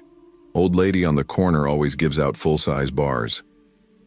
"Yeah, but we're skipping that duplex with the porch lights off," I said, already remembering the year before when some teenager jumped out of the bushes screaming. Tyler laughed. "You still scared of that, man?" "That was 3 years ago. We trick-or-treated for a good 2 hours. The streets were alive, parents chatting, little kids running around in plastic masks, pumpkins glowing on every porch. The crisp autumn air smelled like wet leaves and cheap candy wrappers. By the time we got back to my place, it was just past 9. My mom was already in her pajamas, brushing her teeth. She had to open the cafe early the next morning. "All right, boys," she said, smiling. "Don't stay up too late and don't open the door for anyone, okay? It's too late for trick-or-treaters now." Yeah, we know," I said, rolling my eyes. Tyler smirked. "We're angels, Mrs. Lawson." "Uh-huh," she said with a smirk of her own. "That's what worries me." After she went to bed, we threw all our candy on the living room floor, turned on Night of the Living Dead, and got to work demolishing our hall. The house was warm and cozy, but the wind outside was picking up. You could hear it rattling the windows every now and then. We were maybe 30 minutes into the movie when I heard it. Knock, knock, knock. It wasn't loud, but it was enough to make both of us freeze. Tyler looked over at me. "You expecting someone?" "No," I said, lowering the volume. "It's probably just a late trick-or-treater." "Bro, it's almost 10. I shrugged. "Maybe someone's still out." I started toward the door, but something felt off. The knocks didn't sound playful. There was no trick-or-treat following them, no laughter, no rustling of candy bags. Just silence. Instead of opening the door, I decided to peek through the blinds beside it. And that's when I saw him. A tall man stood on the porch, not moving, not even holding a candy bag. He was wearing a dark jacket, jeans, and sunglasses. At night. His face looked hollow under the porch light, the faint outline of stubble covering his jaw. He wasn't in costume. Tyler whispered from behind me. "Who is it?" "Some dude," I whispered back. "Doesn't look right. Maybe he's lost? Then why is he knocking on random houses on Halloween night?" We watched as the man slowly turned his head, scanning the yard like he was looking for something. Or someone. My heart started to pound.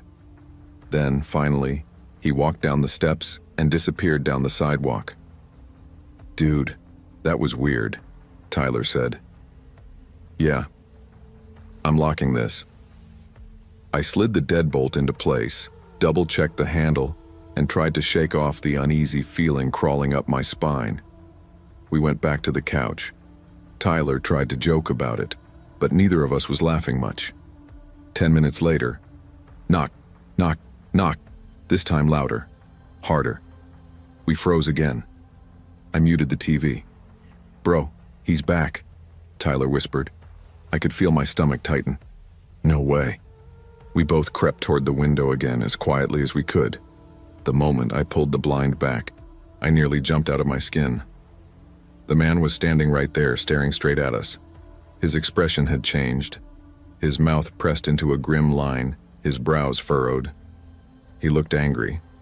I dropped the blinds instantly. He saw me. "Dude, what the hell does he want?" Tyler hissed. "I don't know. Just don't move." But the knocking didn't stop. It got faster, louder. Then it moved, to the window on the other side of the living room. Tap, tap, tap. He was walking along the side of the house, tapping on each window. "Stop messing with us," Tyler yelled, his voice cracking. That only seemed to make it worse. The tapping turned into banging. We heard him move toward the kitchen, then the dining room. I whispered, "He's going around the back." Tyler's face went pale. "We should wake your mom." Before I could answer, a sudden shattering sound echoed through the house, the unmistakable crack of glass breaking. "Oh my God," I breathed. "He's in." We bolted up the stairs like our lives depended on it. My heart was slamming in my chest so hard it hurt. I nearly tripped on the last step. "Mom! Mom, wake up!" I yelled, pushing open her door. She shot up instantly, eyes wide. "What? What's wrong?" "Someone broke in," Tyler blurted out. "He's downstairs." She didn't even hesitate, grabbed her phone and locked the bedroom door. She whispered into the phone, "Yes, this is 1128 Oak Ridge Lane. Someone just broke into my house. Please hurry." Tyler and I dove under the bed, shaking uncontrollably. I could hear my mom whispering with the dispatcher, her voice trembling. Every creak of the floorboards downstairs made my stomach twist tighter. Then, creak. Footsteps. Slow, heavy, coming from the living room. He was inside. We heard him walking around, opening doors, stepping on the glass he'd broken. Then silence. The kind of silence that makes your ears ring. We didn't move, not even to breathe. Then, faintly, from the bottom of the stairs, creak. Tyler's hand grabbed mine under the bed. I could feel him shaking, but the footsteps stopped. A minute passed, then another. Outside, the distant sound of sirens began to echo through the neighborhood, getting closer. Mom whispered, "He's leaving." We heard the back door slam, then nothing. The police arrived a few minutes later. 2 officers went through the house while another stayed with us upstairs. They found the basement window shattered, muddy footprints across the laundry room floor, and, this part still chills me, they found fingerprints on nearly every downstairs window. Whoever that man was, he'd been circling the house, trying each one. They never caught him. For weeks afterward, I couldn't sleep without the hallway light on. Every knock, every creak, every gust of wind scraping against the siding made me jump. Tyler and I didn't even watch horror movies that year. We didn't need to. We'd already lived through one.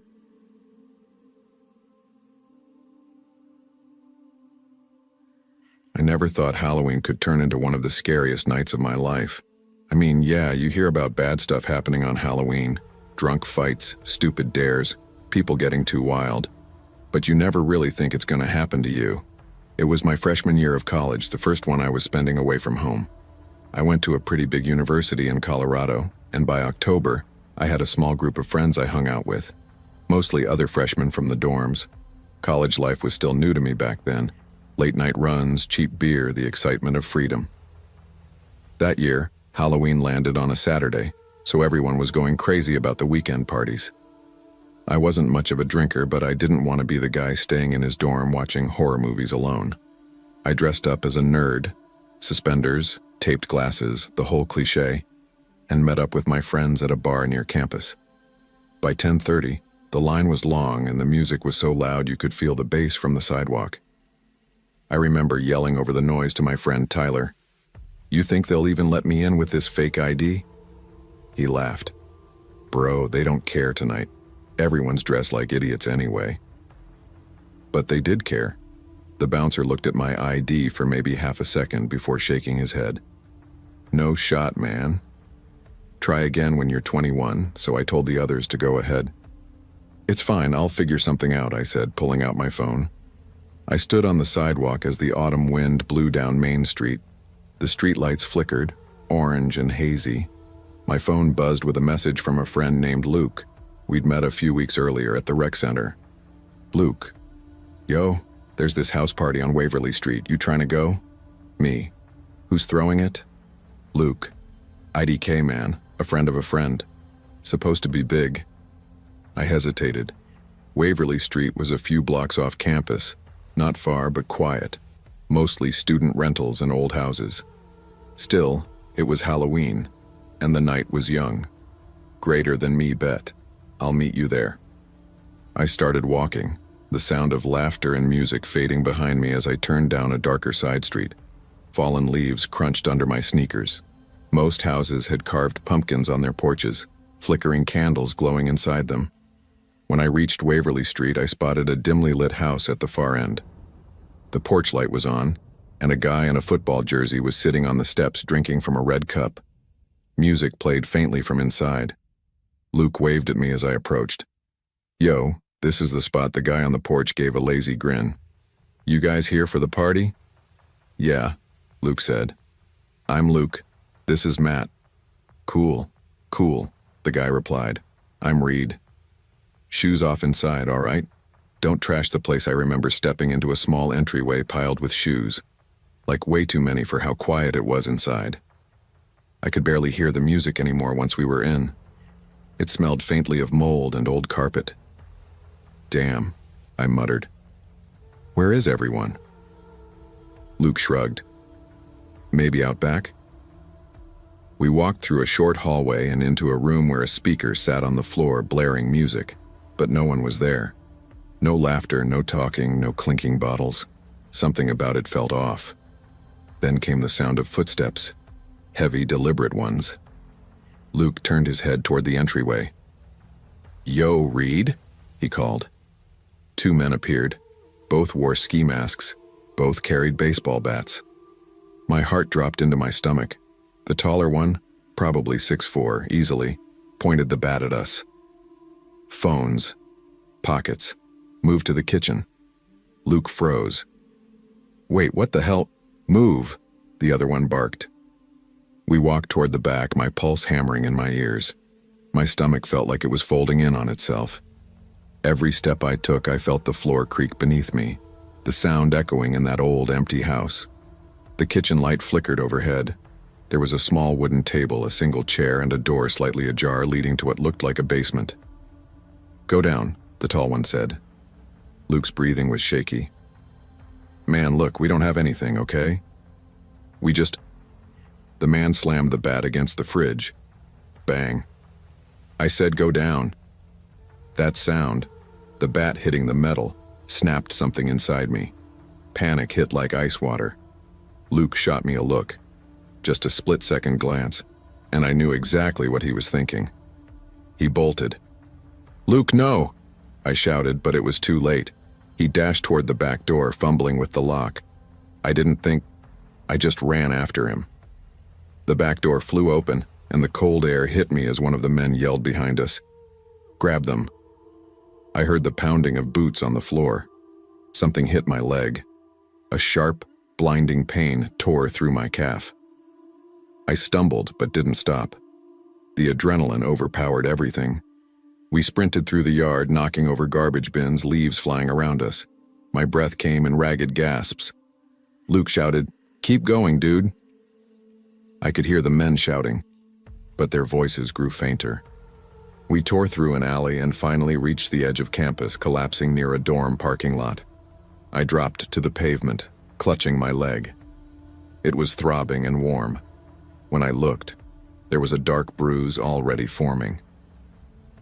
"Holy shit," I breathed out, still shaking. "What the hell was that?" Luke sat beside me, gasping for air. "They were trying to rob us, man. Or worse." We called the police right there. My hands trembled so badly I could barely hold my phone.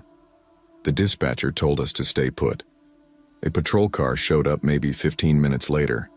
The officers listened, took our statements, and then drove to the address we gave them. When they came back, one of them said, "House is empty. Nobody there. Looks like it's been vacant for a while." Luke frowned. "What about the guy outside?" "Reed." The cop looked at him blankly. "There's no one by that name on the lease. Owner lives out of state." The realization hit me like a second wave of cold. We had walked into a setup, a trap in an abandoned house. That night, after the cops dropped us back at campus, I sat in my dorm bathroom, staring at my bruised leg, feeling the dull ache set in. I couldn't sleep. I just kept thinking about that basement door. What might have been waiting for us if Luke hadn't run. To this day, I can still hear that sound in my head. The metallic clang of the bat hitting the fridge, the heavy footsteps closing in. I never went to another off-campus party again. Sometimes, around Halloween, I walk past Waverly Street on my way to class. The house still stands there, boarded up, forgotten. But every once in a while, someone swears they hear music coming from inside.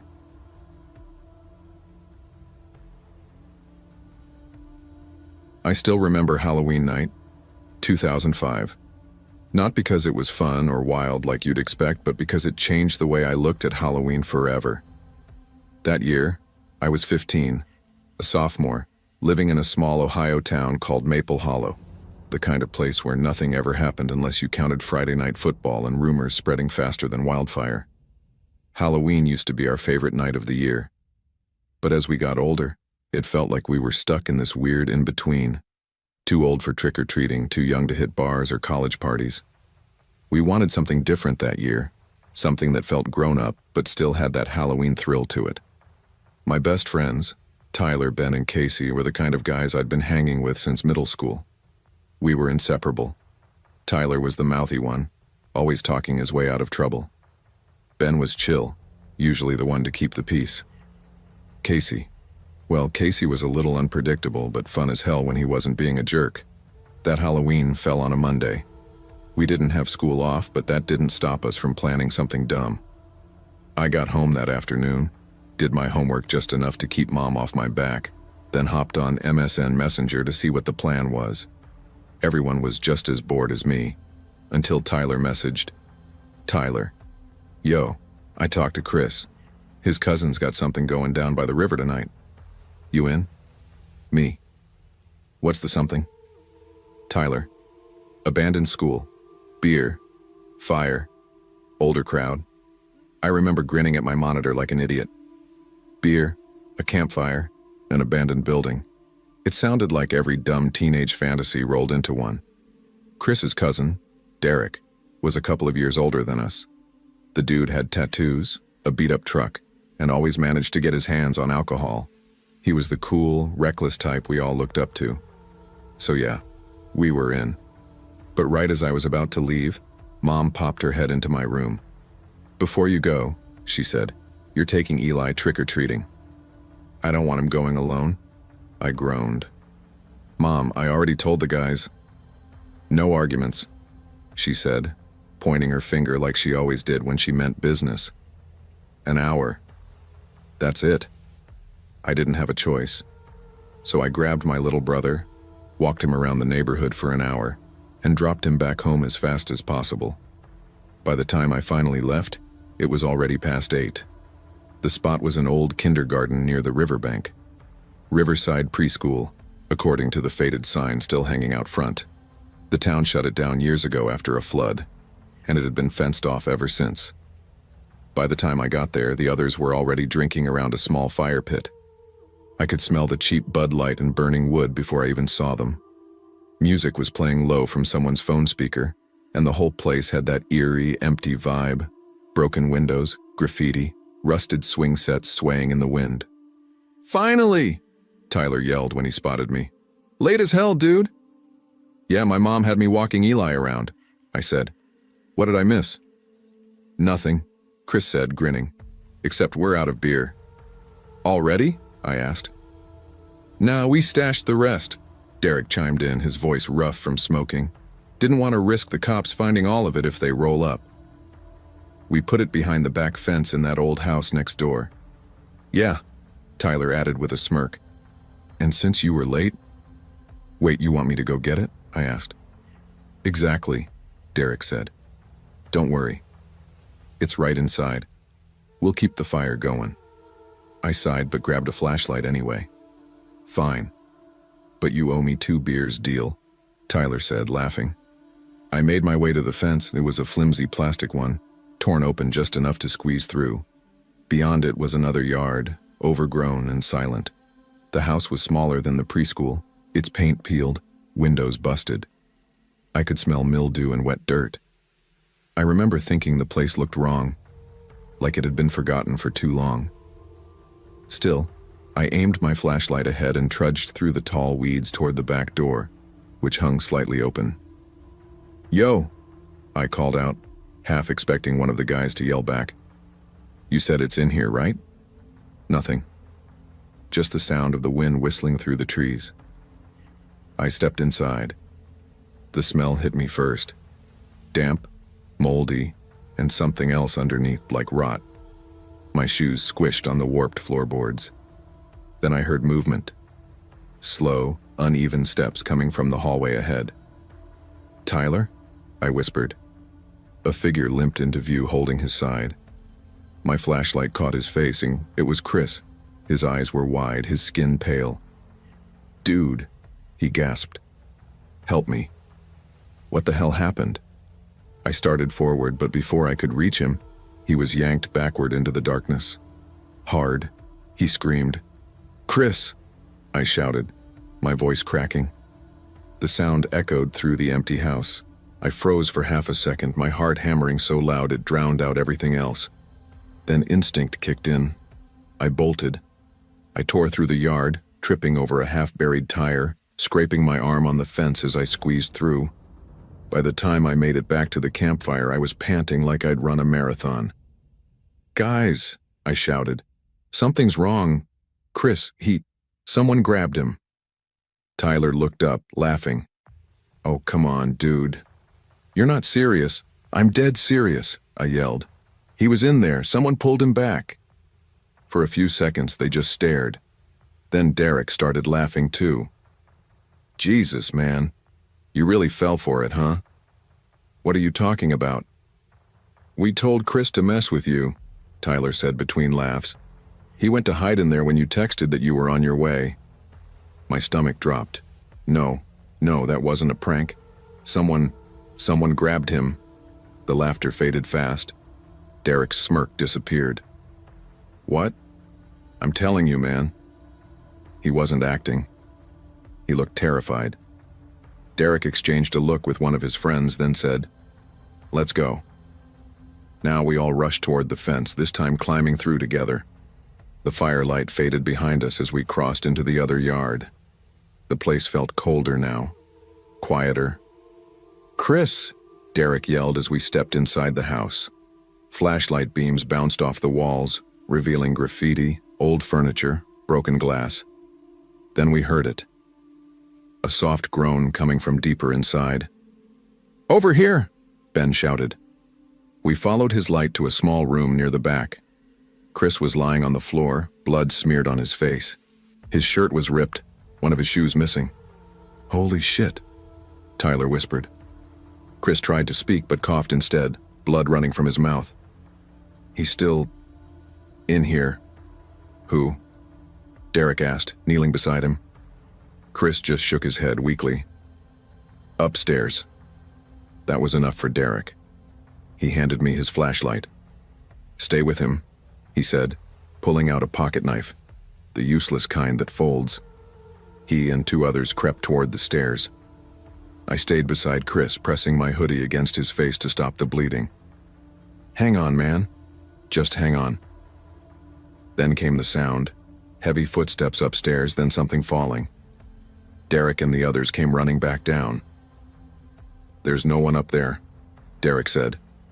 But his face said otherwise. We got Chris out of the house, back toward the fire, where one of Derek's friends called 911. The cops showed up fast, followed by an ambulance. They didn't even care about the beer. They just wanted to know what happened. Chris was in the hospital for weeks. Broken ribs, busted eye socket, and internal bleeding. It was bad. Later, we found out the truth. The house wasn't empty. It was being used as a stash spot by some drug runner who thought we were there to rob him.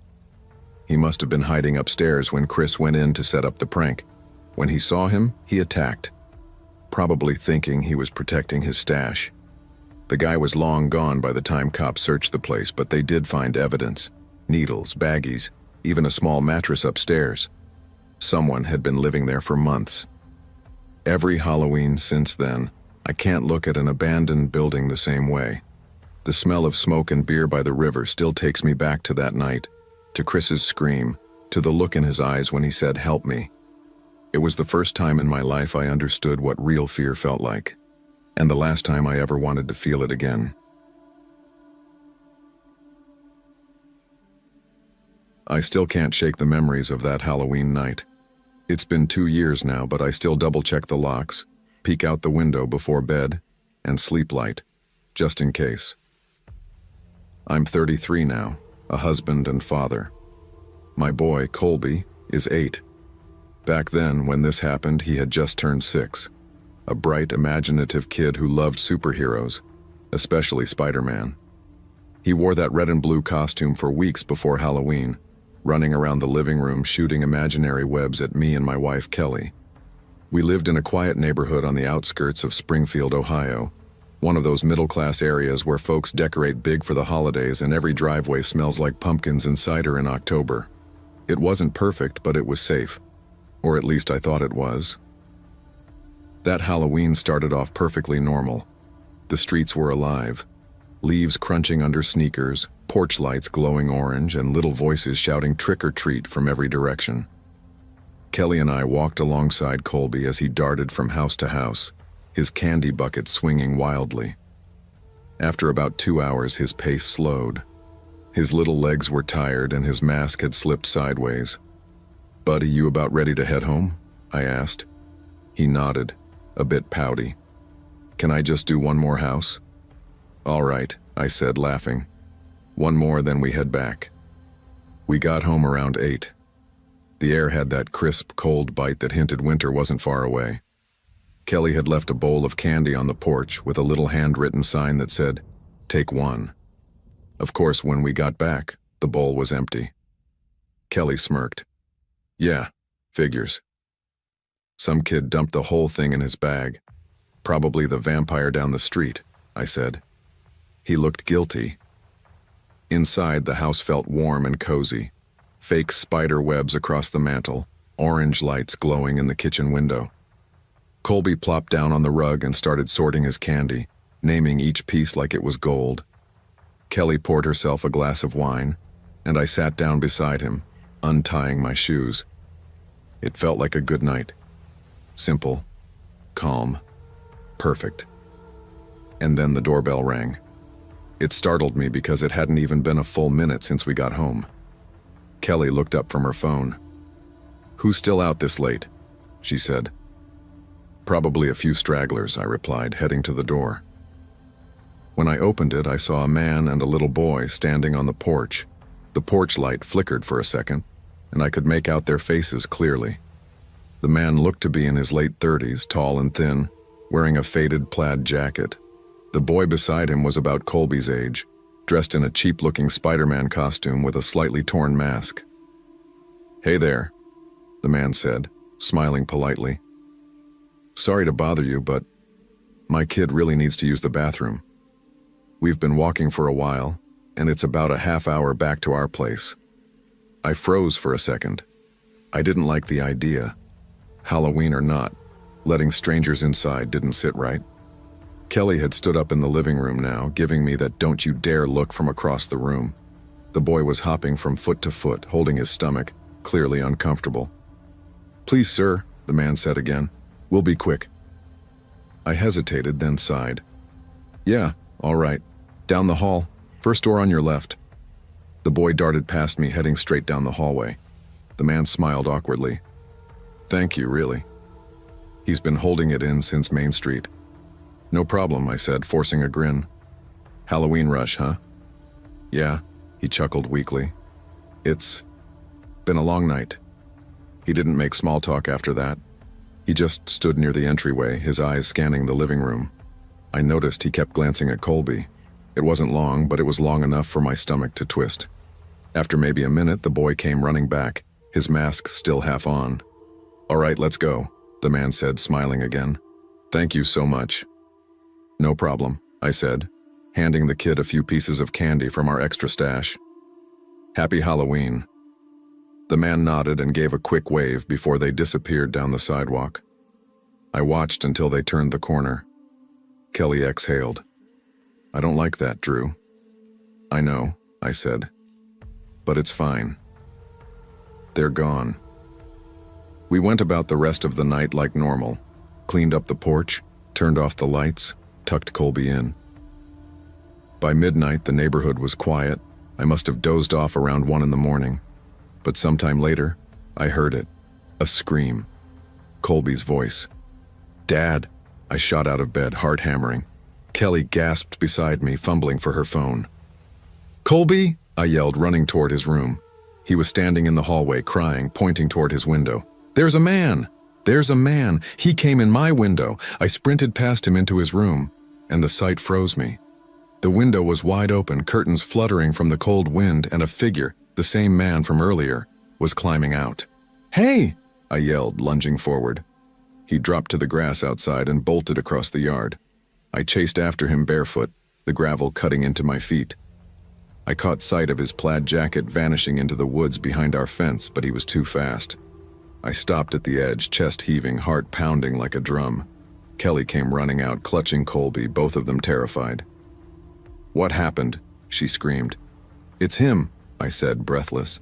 "The guy from earlier." He came through the damn window. We called the police immediately. 2 cruisers showed up within minutes, lights flashing across the house. They took our statements, dusted the window for prints, and searched the woods. But the man was long gone. That night, none of us slept. Colby stayed between us in our bed, trembling every time he heard a noise. The next few days were tense. We didn't let Colby out of our sight. I added locks, cameras, motion lights, the works. 3 days later, a detective called. "Mr. Brooks," he said, "we caught the man." I nearly dropped the phone. He went on to explain that the man wasn't from our neighborhood at all. He lived 2 towns over, a drifter of sorts, moving between short-term rentals and motels. And the boy who'd come with him that night? He wasn't his son. The detective told me the boy had been abducted a year before, snatched from a small town during a summer festival. The man had been using him as cover, posing as his father while moving place to place. My blood ran cold. They'd found the boy safe after arresting the man, and he was reunited with his family. But I couldn't stop thinking about it. If I hadn't let that man in, if I'd trusted my gut, maybe none of that would have happened. And worse, what if he hadn't come back for the boy? What if he came back for Colby? Now every Halloween, I keep the lights off. No decorations, no candy bowl on the porch. Kelly says I'm overreacting, but I can't shake it, because I still remember that man's smile as he thanked me, the way his eyes flicked past me, straight toward my son. And sometimes, late at night, when the wind hits the window just right, I swear I still hear that faint tap, tap, tap, like fingers brushing against the glass.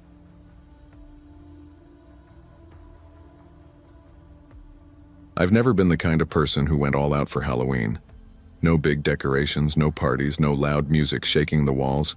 Just me, a bowl of candy, and whatever scary movie marathon was playing on TV. I'm 26 now, and I live alone in a quiet neighborhood just outside of Maple Hollow, a small town in Oregon that most people just drive through on their way to somewhere else. I'd been living there for about a year, renting a small 1-story house at the end of a cul-de-sac. It wasn't fancy, but it was peaceful. And that's all I really wanted. Halloween had always been simple. Kids would come by from around 3 p.m. until about 8. I'd hand out candy, then I'd lock up, grab a beer, and spend the rest of the night with whatever was on TV. I actually liked the quiet after the chaos of trick-or-treaters, the sound of leaves brushing along the sidewalk, the distant laughter fading down the street. But last Halloween wasn't peaceful. It started like every other one. The usual rush of kids in store-bought costumes, parents waiting by the sidewalk with flashlights. I had some decorations up, a few pumpkins, fake cobwebs, a motion sensor ghost by the porch light. Around 7:30, things started to slow down, and by 8, I figured I'd seen the last of them. I remember standing at my front door, bowl in hand, looking down the street. Porch lights were going off one by one. That's the signal. When the lights go out, the night's over. I turned off mine, set the candy bowl on the table near the door, and went to find something good to watch. I had just sat down on the couch when there was a knock at the door. At first, I thought maybe I'd forgotten to turn the porch light back on, and some latecomers thought I was still open for candy. But when I opened the door, it wasn't a kid. It was a man. He looked to be in his late 40s, maybe early 50s. Tall, pale, with thinning hair and a blank stare. He wasn't wearing a costume, just a dark jacket and jeans. The kind of guy you'd see buying a pack of cigarettes at a gas station at midnight. Hey, I said, holding up the candy bowl awkwardly. You, looking for someone? The man didn't answer right away. He just stood there, his eyes flicking past me into my house, like he was searching for something. Finally, he spoke, soft, almost toneless. Is Aaron here? Aaron? I repeated, confused. Sorry, man, there's no one here by that name. He didn't blink, didn't even look at me. His gaze was fixed on the hallway behind me as if he expected someone to come walking out any second. I cleared my throat. You said Aaron? Who's that? Your kid? The man nodded slowly. He was trick-or-treating. I lost him. That should have sounded sad, or panicked or something. But the way he said it was flat, like he was reading off a script. Oh, damn, I said awkwardly. That's awful. Maybe try the next street over? Lots of families over there. The man didn't respond. He just muttered. He was wearing a red mask, then turned and started walking away down the sidewalk. Not running, not calling out, just walking. I stood there for a moment, completely thrown off. Something about it didn't sit right with me.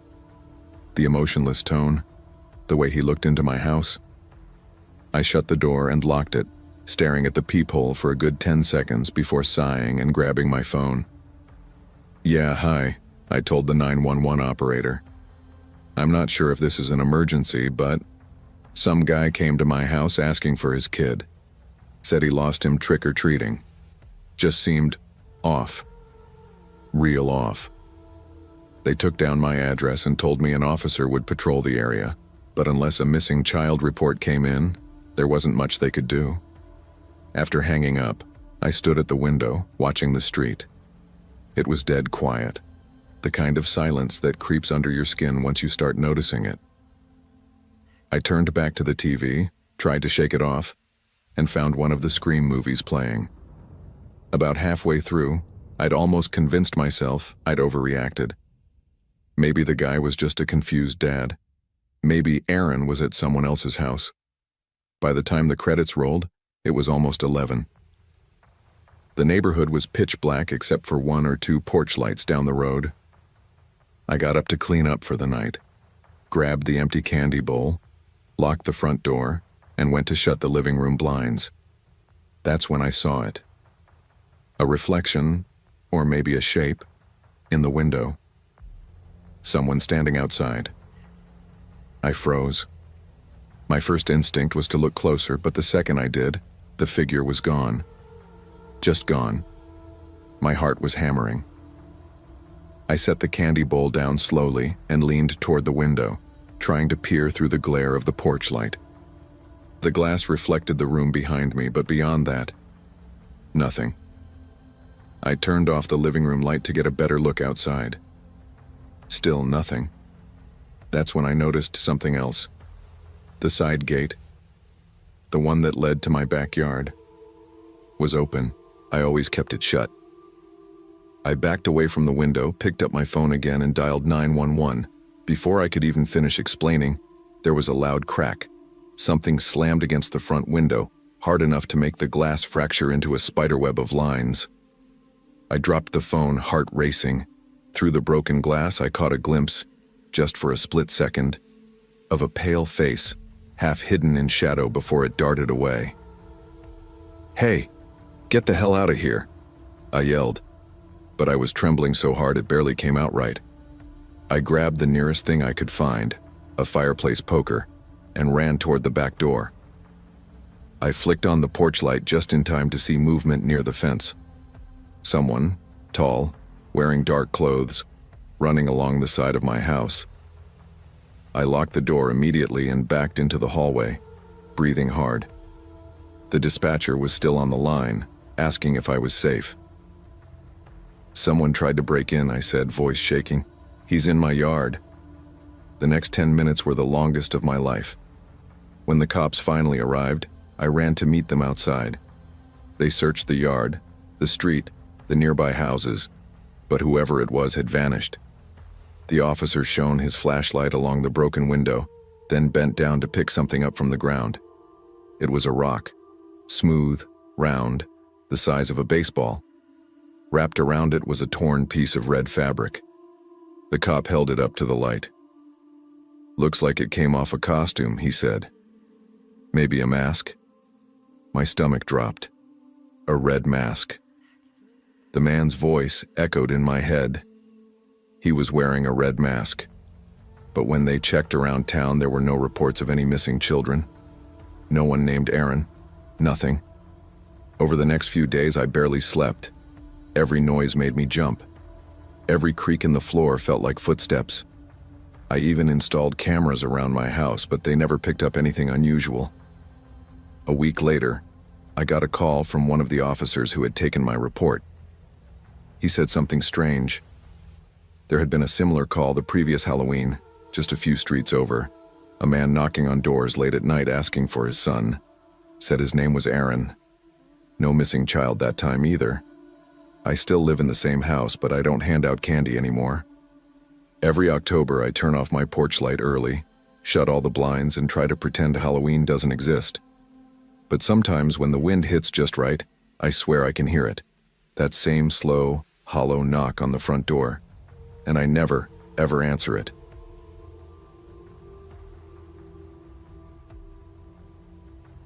I still remember that evening like it was yesterday. Cool air, burnt orange leaves swirling around my boots, and the faint smell of wood smoke from somewhere down the road. It was mid-October, the start of that sweet spot where the days still felt like fall, but the nights whispered winter. My girlfriend Lena had been begging me for weeks to go pumpkin picking. It was our tradition since our first year together, and she took it seriously, like way too seriously. We carved pumpkins every year and competed over who made the best one. She usually won. We didn't go to just any pumpkin patch, though. There was this small, family-run place just outside Millersburg, Ohio, called Pine Hollow Farm. It wasn't commercialized or crowded like the big farms. It was quiet, kind of tucked away behind a stretch of woods, run by an older couple named Frank and Merrill Henson. The first time we went, they were the sweetest people. Frank had this scratchy voice and always wore a red flannel shirt, and Merrill would hand out free cider to anyone who stopped by. It felt homely, old-fashioned, like stepping into a postcard. That was last year. Last fall was different. We left our apartment around 5:30 that evening, a little later than planned. The sun had already started dipping low by the time we pulled into the dirt lot beside the field. The place looked the same as before, rows of pumpkins sprawling across golden fields, a faded wooden sign with Pine Hollow Farm, Pick Your Own, painted in cheerful orange letters. Looks like we got the whole place to ourselves, I said, shutting the car door. Lena smiled, brushing her auburn hair behind her ear. Perfect. No kids screaming, no TikTok people blocking the aisles. We both laughed and started walking toward the patch. The air had that crisp bite that made your breath visible. Somewhere beyond the trees, a crow cawed. The Hensons were sitting at a small wooden booth near the entrance. Merrill looked older than I remembered, her skin a little more sallow, her smile strained but still polite. Frank stood behind her, not saying much, just nodding as we walked up. "Well, if it isn't you two again," Merrill said, her voice shaky but cheerful. "You came a bit late, huh?" "The sun's gonna be gone soon." "Yeah," I said, smiling. "Got off work later than planned. Hope you still got some good ones left." "Oh, plenty left," she said, but something about her eyes made me uneasy. They were watery and distant, not really focused on me. "You two just be careful near the woods. Coyote's been acting strange lately." Frank coughed behind her and added, "Just stick to the open field. Don't go wandering off where the trees start." Lena gave me a look, amused. "Noted," she said, and then tugged my hand. "Come on, let's go get the perfect pumpkin before it gets dark." We started from the front rows first, but most of the pumpkins there were soft or half rotten. Lena was kneeling, inspecting one after another, shaking her head like she was at an art gallery. "You know," I teased, "we could just grab any round one and call it a day." She stood, smirking. "You say that every year, and then you end up using mine as your inspiration when we carve." "Lies," I said. "Pure slander." "Uh-huh." She pointed toward the far end of the field, where the pumpkins were bigger and untouched. "That side looks better. Let's check over there." As we walked, the chatter from the Hensons faded until it was just the crunch of dry grass under our boots and the occasional rustle from the trees. The sun was nearly gone now, everything washed in that eerie orange glow that lasts maybe 5 minutes before full darkness. The deeper we went, the quieter it got. No traffic sounds, no people, not even crickets. Just stillness. Lena knelt beside a perfect pumpkin. "Oh my God, look at this one," she said, grinning like a kid. "This is it." "Finally," I said, bending down beside her. "You sure it's not too big?" "It's perfect. Help me lift it." We both grabbed it by the sides, but just as we were about to hoist it up, I heard something, a soft snap, like a branch breaking, coming from the woods behind us. Lena froze. "Did you hear that?" "Probably a raccoon," I said automatically, glancing over my shoulder. The line where the pumpkin field met the forest was maybe 20 feet away, just a wall of shadowed trees. But then we heard footsteps, slow, deliberate ones. "Hello?" I called out, expecting maybe Frank or Meryl had followed us out. No answer. Lena whispered, "That didn't sound like an animal." Before I could reply, I saw movement between the trees, a figure standing halfway behind a trunk.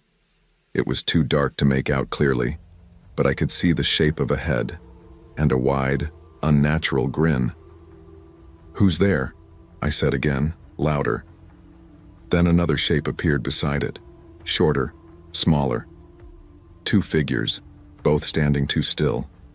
Lena gripped my arm. "Is that them? The Hensons?" I started, but then they both leaned out slightly and my stomach dropped. It was the Hensons, or it looked like them. Same clothes, same faces, but something was horribly wrong. Their skin looked waxy, their eyes wide open, unblinking, catching what little light was left. And those smiles. They stretched too far, frozen like masks. "Frank?" I called out, my voice cracking. They didn't answer. They just stared for several seconds before slowly stepping backward, disappearing into the darkness of the trees. "What the hell?" Lena muttered. "What are they doing?" "I don't know," I said. "Maybe they're messing with us." "Why would they do that?" she snapped. "That's not funny." We stood there listening. The sound of dry leaves crunching faded deeper and deeper into the woods until there was nothing. "Let's go," she said quietly. "I don't like this." I nodded, grabbing her hand, and we started walking fast toward the car. But as we passed the rows of pumpkins, I glanced back once more, half expecting to see those faces watching us again. Nothing. When we reached the front, the booth was empty. The old wooden chair Meryl had been sitting in was toppled over, the cider thermos spilled on the table. "Frank? Meryl?" I called again. My voice echoed across the empty lot. No one answered. The only sound was the wind sighing through the cornstalks near the fence. Lena's hand trembled in mine. "Let's just go." "I don't care about the pumpkins," I didn't argue. We jogged to the car, the gravel crunching under our feet, and I fumbled with the keys before finally getting the door open. As we pulled out of the lot, Lena looked out the window toward the dark edge of the field. "Do you see that?" she whispered. I followed her gaze, and for a split second my headlights caught them. The Hensons, standing at the edge of the road side by side, their heads tilted at the exact same angle, smiling that same awful smile. Then the light passed, and they were gone. That night we didn't talk much. Lena locked every window in our apartment. I tried to laugh it off, telling her maybe it was just a prank, but even I didn't believe that. The next morning, curiosity got the better of me. I tried to call the farm. No answer. I checked online, but their website was gone. Even the listing for Pine Hollow Farm had disappeared from Google Maps. A few days later, Lena showed me an article from the local paper. My stomach dropped as I read the headline. "Bodies of elderly couple found in woods near Millersburg. Frank and Meryl Henson presumed dead for nearly a week before discovery." The date of their deaths? October 10th. We'd gone pumpkin picking on October 13th. I haven't been back to Millersburg since. Every fall when I see a pumpkin stand on the side of the road, I feel that same chill in my chest. Sometimes late at night, I'll wake up to the sound of footsteps on the gravel outside my apartment. And when I look through the blinds for just a second, I swear I see two figures standing at the edge of the street, smiling.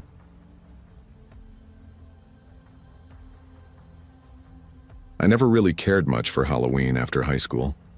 The whole thing just lost its charm somewhere along the way.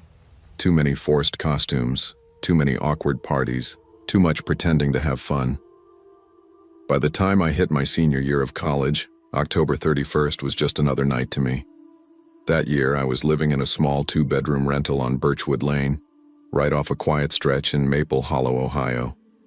My best friend and roommate, Lena, was the opposite of me when it came to Halloween. She loved it. Pumpkin carving, horror movies, fake spider webs, the whole thing. She even had a little tote labeled October stuff she kept in our hall closet. We didn't have big plans that night, just baking some cookies and watching a horror movie like something simple from our childhoods. Nothing wild. It was cold out, that kind of damp Ohio cold that seeps into your sleeves and collar even if you're bundled up. "Hey, we're out of frosting," Lena said as she was laying out the cookie dough on parchment paper. "You want to make a quick run to the store?" I groaned, pulling my hoodie tighter. "Now?" "It's freezing." She gave me that look, the one that meant you know you're gonna do it anyway. "Fine," I sighed. "But you owe me a coffee run tomorrow." "Deal," she said with a grin. It was about 8:15 when I pulled into Harrison's Market, a small grocery store about 10 minutes from our place. The parking lot was mostly empty except for a few scattered cars and a silver pickup parked way in the back. I remember thinking how quiet everything felt, like the whole town had gone still. Inside, the store was nearly deserted. Just the hum of the coolers and that faint holiday playlist playing overhead. I grabbed a basket and started down the baking aisle, humming along to some cheap remix of Monster Mash. That's when I noticed him. At the far end of the aisle, near the flour and sugar, stood a man, mid-30s maybe, wearing a gray jacket and a black baseball cap. He wasn't looking at the shelves. He was looking at me. I didn't want to make eye contact, but I could feel his gaze following me as I moved.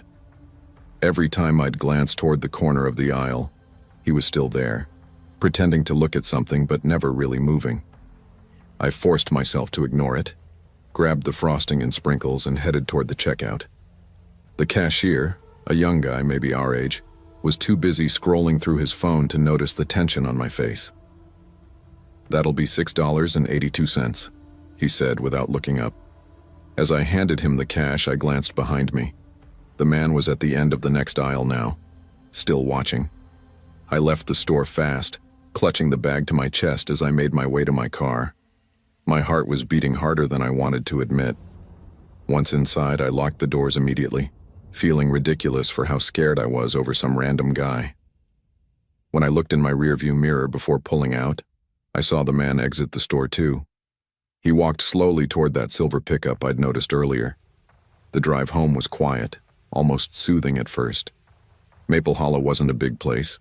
Most of the houses were spread out, old and surrounded by bare trees that looked like skeletons in the glow of the streetlights. Halfway home, I noticed headlights appear behind me. They weren't tailgating me exactly, but they stayed at a steady distance no matter how fast or slow I went. Probably just heading the same way, I told myself under my breath. But when I turned down Birchwood Lane, the headlights followed. My heart started to pound again. Birchwood was a dead-end street. If they followed me all the way down, they'd have to turn around at some point. As I slowed into our driveway, the car behind me crawled by at maybe 5 miles an hour. I couldn't see inside. The windows were tinted dark. The car paused, just long enough to make me freeze, then sped off down the street. I exhaled shakily and went inside. Lena was sitting cross-legged on the couch scrolling through Netflix. "Find the frosting?" she asked, not looking up. "Yeah," I said, setting the bag on the counter. "Hey, this is gonna sound weird, but I think someone followed me home." She looked up then, frowning. "What do you mean?" "I saw this guy at the store. He kept staring at me, and then there was this car that slowed down right in front of the house. Maybe he just lives around here," she said, trying to sound casual, but her eyes flicked toward the front window. What kind of car? Dark sedan, tinted windows. Didn't see the plate. Before she could say anything else, the doorbell rang. We both froze. Lena frowned. Who the hell? She stood up and tiptoed toward the door, peeking through the peephole. I waited. After a few seconds, she whispered, "There's someone out there." My voice came out smaller than I wanted it to. Who? I don't know. He's wearing some kind of mask. Like a cheap plastic one. My stomach twisted. What's he doing? Just standing there. She turned back toward me, whispering, "Should I open it?" "Hell no," I hissed. Just ask what he wants." She hesitated, then cracked the door an inch, the chain still on. "Can I help you?" she called. Silence. She waited. "Sir? Do you need something?" Still nothing. Then suddenly he took one slow step forward. Lena slammed the door shut and locked it, her face pale. "He didn't say a word," she said, voice shaking. "He just stared at me through the crack." I peeked through the blinds by the window. No one was on the porch anymore. But across the street, parked under the dim glow of a streetlight, was the same car. We tried to calm ourselves down, telling each other it was just some idiot trying to scare people on Halloween. But that didn't explain how he knew which house was ours. A few minutes later, as the cookies baked in the oven, we were sitting at the table when a loud thud echoed from below us. Lena's eyes went wide. We both froze, staring at the basement door on the far wall. Then came another thud, and another, like someone dropping something heavy, then dragging it. I stood up slowly, my knees weak. "We don't have anything down there that could make that noise." Lena shook her head silently. I crept toward the basement door and placed my ear against it. Faint shuffling. Footsteps. "Call the cops," I whispered. She nodded, grabbing her phone with trembling hands. I pressed my body against the door as quietly as I could. The steps got closer, stopping right at the bottom of the stairs. Then, silence. I swear I could feel someone standing down there just on the other side of that door. Lena mouthed, "They're on their way." I nodded, barely breathing. For a few seconds, everything was still. Then came a quiet metallic click, the sound of the basement window latch being moved. My skin crawled. He'd gotten in through there. "Come on," I whispered, pulling Lena toward the front door. We slipped outside and ran to my car barefoot, not even locking the front door behind us. I drove 3 blocks down and parked near a 24-hour laundromat, waiting for the red and blue lights to finally appear. When the police arrived and searched the house, they found the basement window broken open from the outside. There were dirty footprints leading across the concrete floor and up the first few steps. But that was it. Whoever it was had already left. The car was gone too. The cops took our statements, searched the area, and told us to stay somewhere else for the night. We slept on a friend's couch, too scared to even close our eyes for long. When we came back the next morning, there were muddy shoe prints on the back porch that hadn't been there the night before, like someone had come back and circled the house. The police never found him. We moved out a month later. Sometimes, when I drive through Maple Hollow and past Birchwood Lane, I still catch myself glancing in the rearview mirror, half expecting to see a pair of headlights following me again. Because whoever that man was, he didn't break in to steal anything. He came for us, and I still don't know why.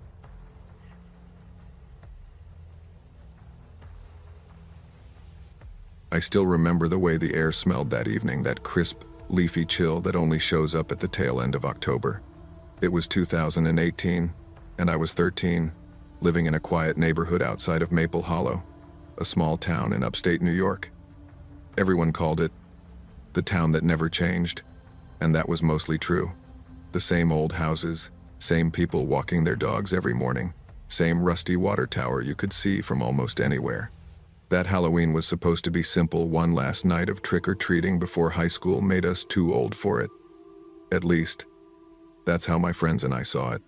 There were 4 of us that year. Liam, Tessa, Josh, and me, Riley.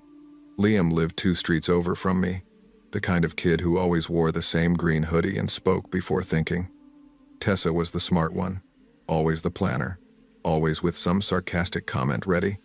And Josh was the quiet one, taller than all of us, with this weird calm that made you think he wasn't scared of anything. We'd been planning this Halloween for weeks. Not the costumes, those we threw together last minute, but the route. We had this big idea that we'd hit the Ridge, a stretch of hilltop homes where the rich folks lived. Everyone knew they handed out full-sized candy bars up there, but it was a long walk from our party.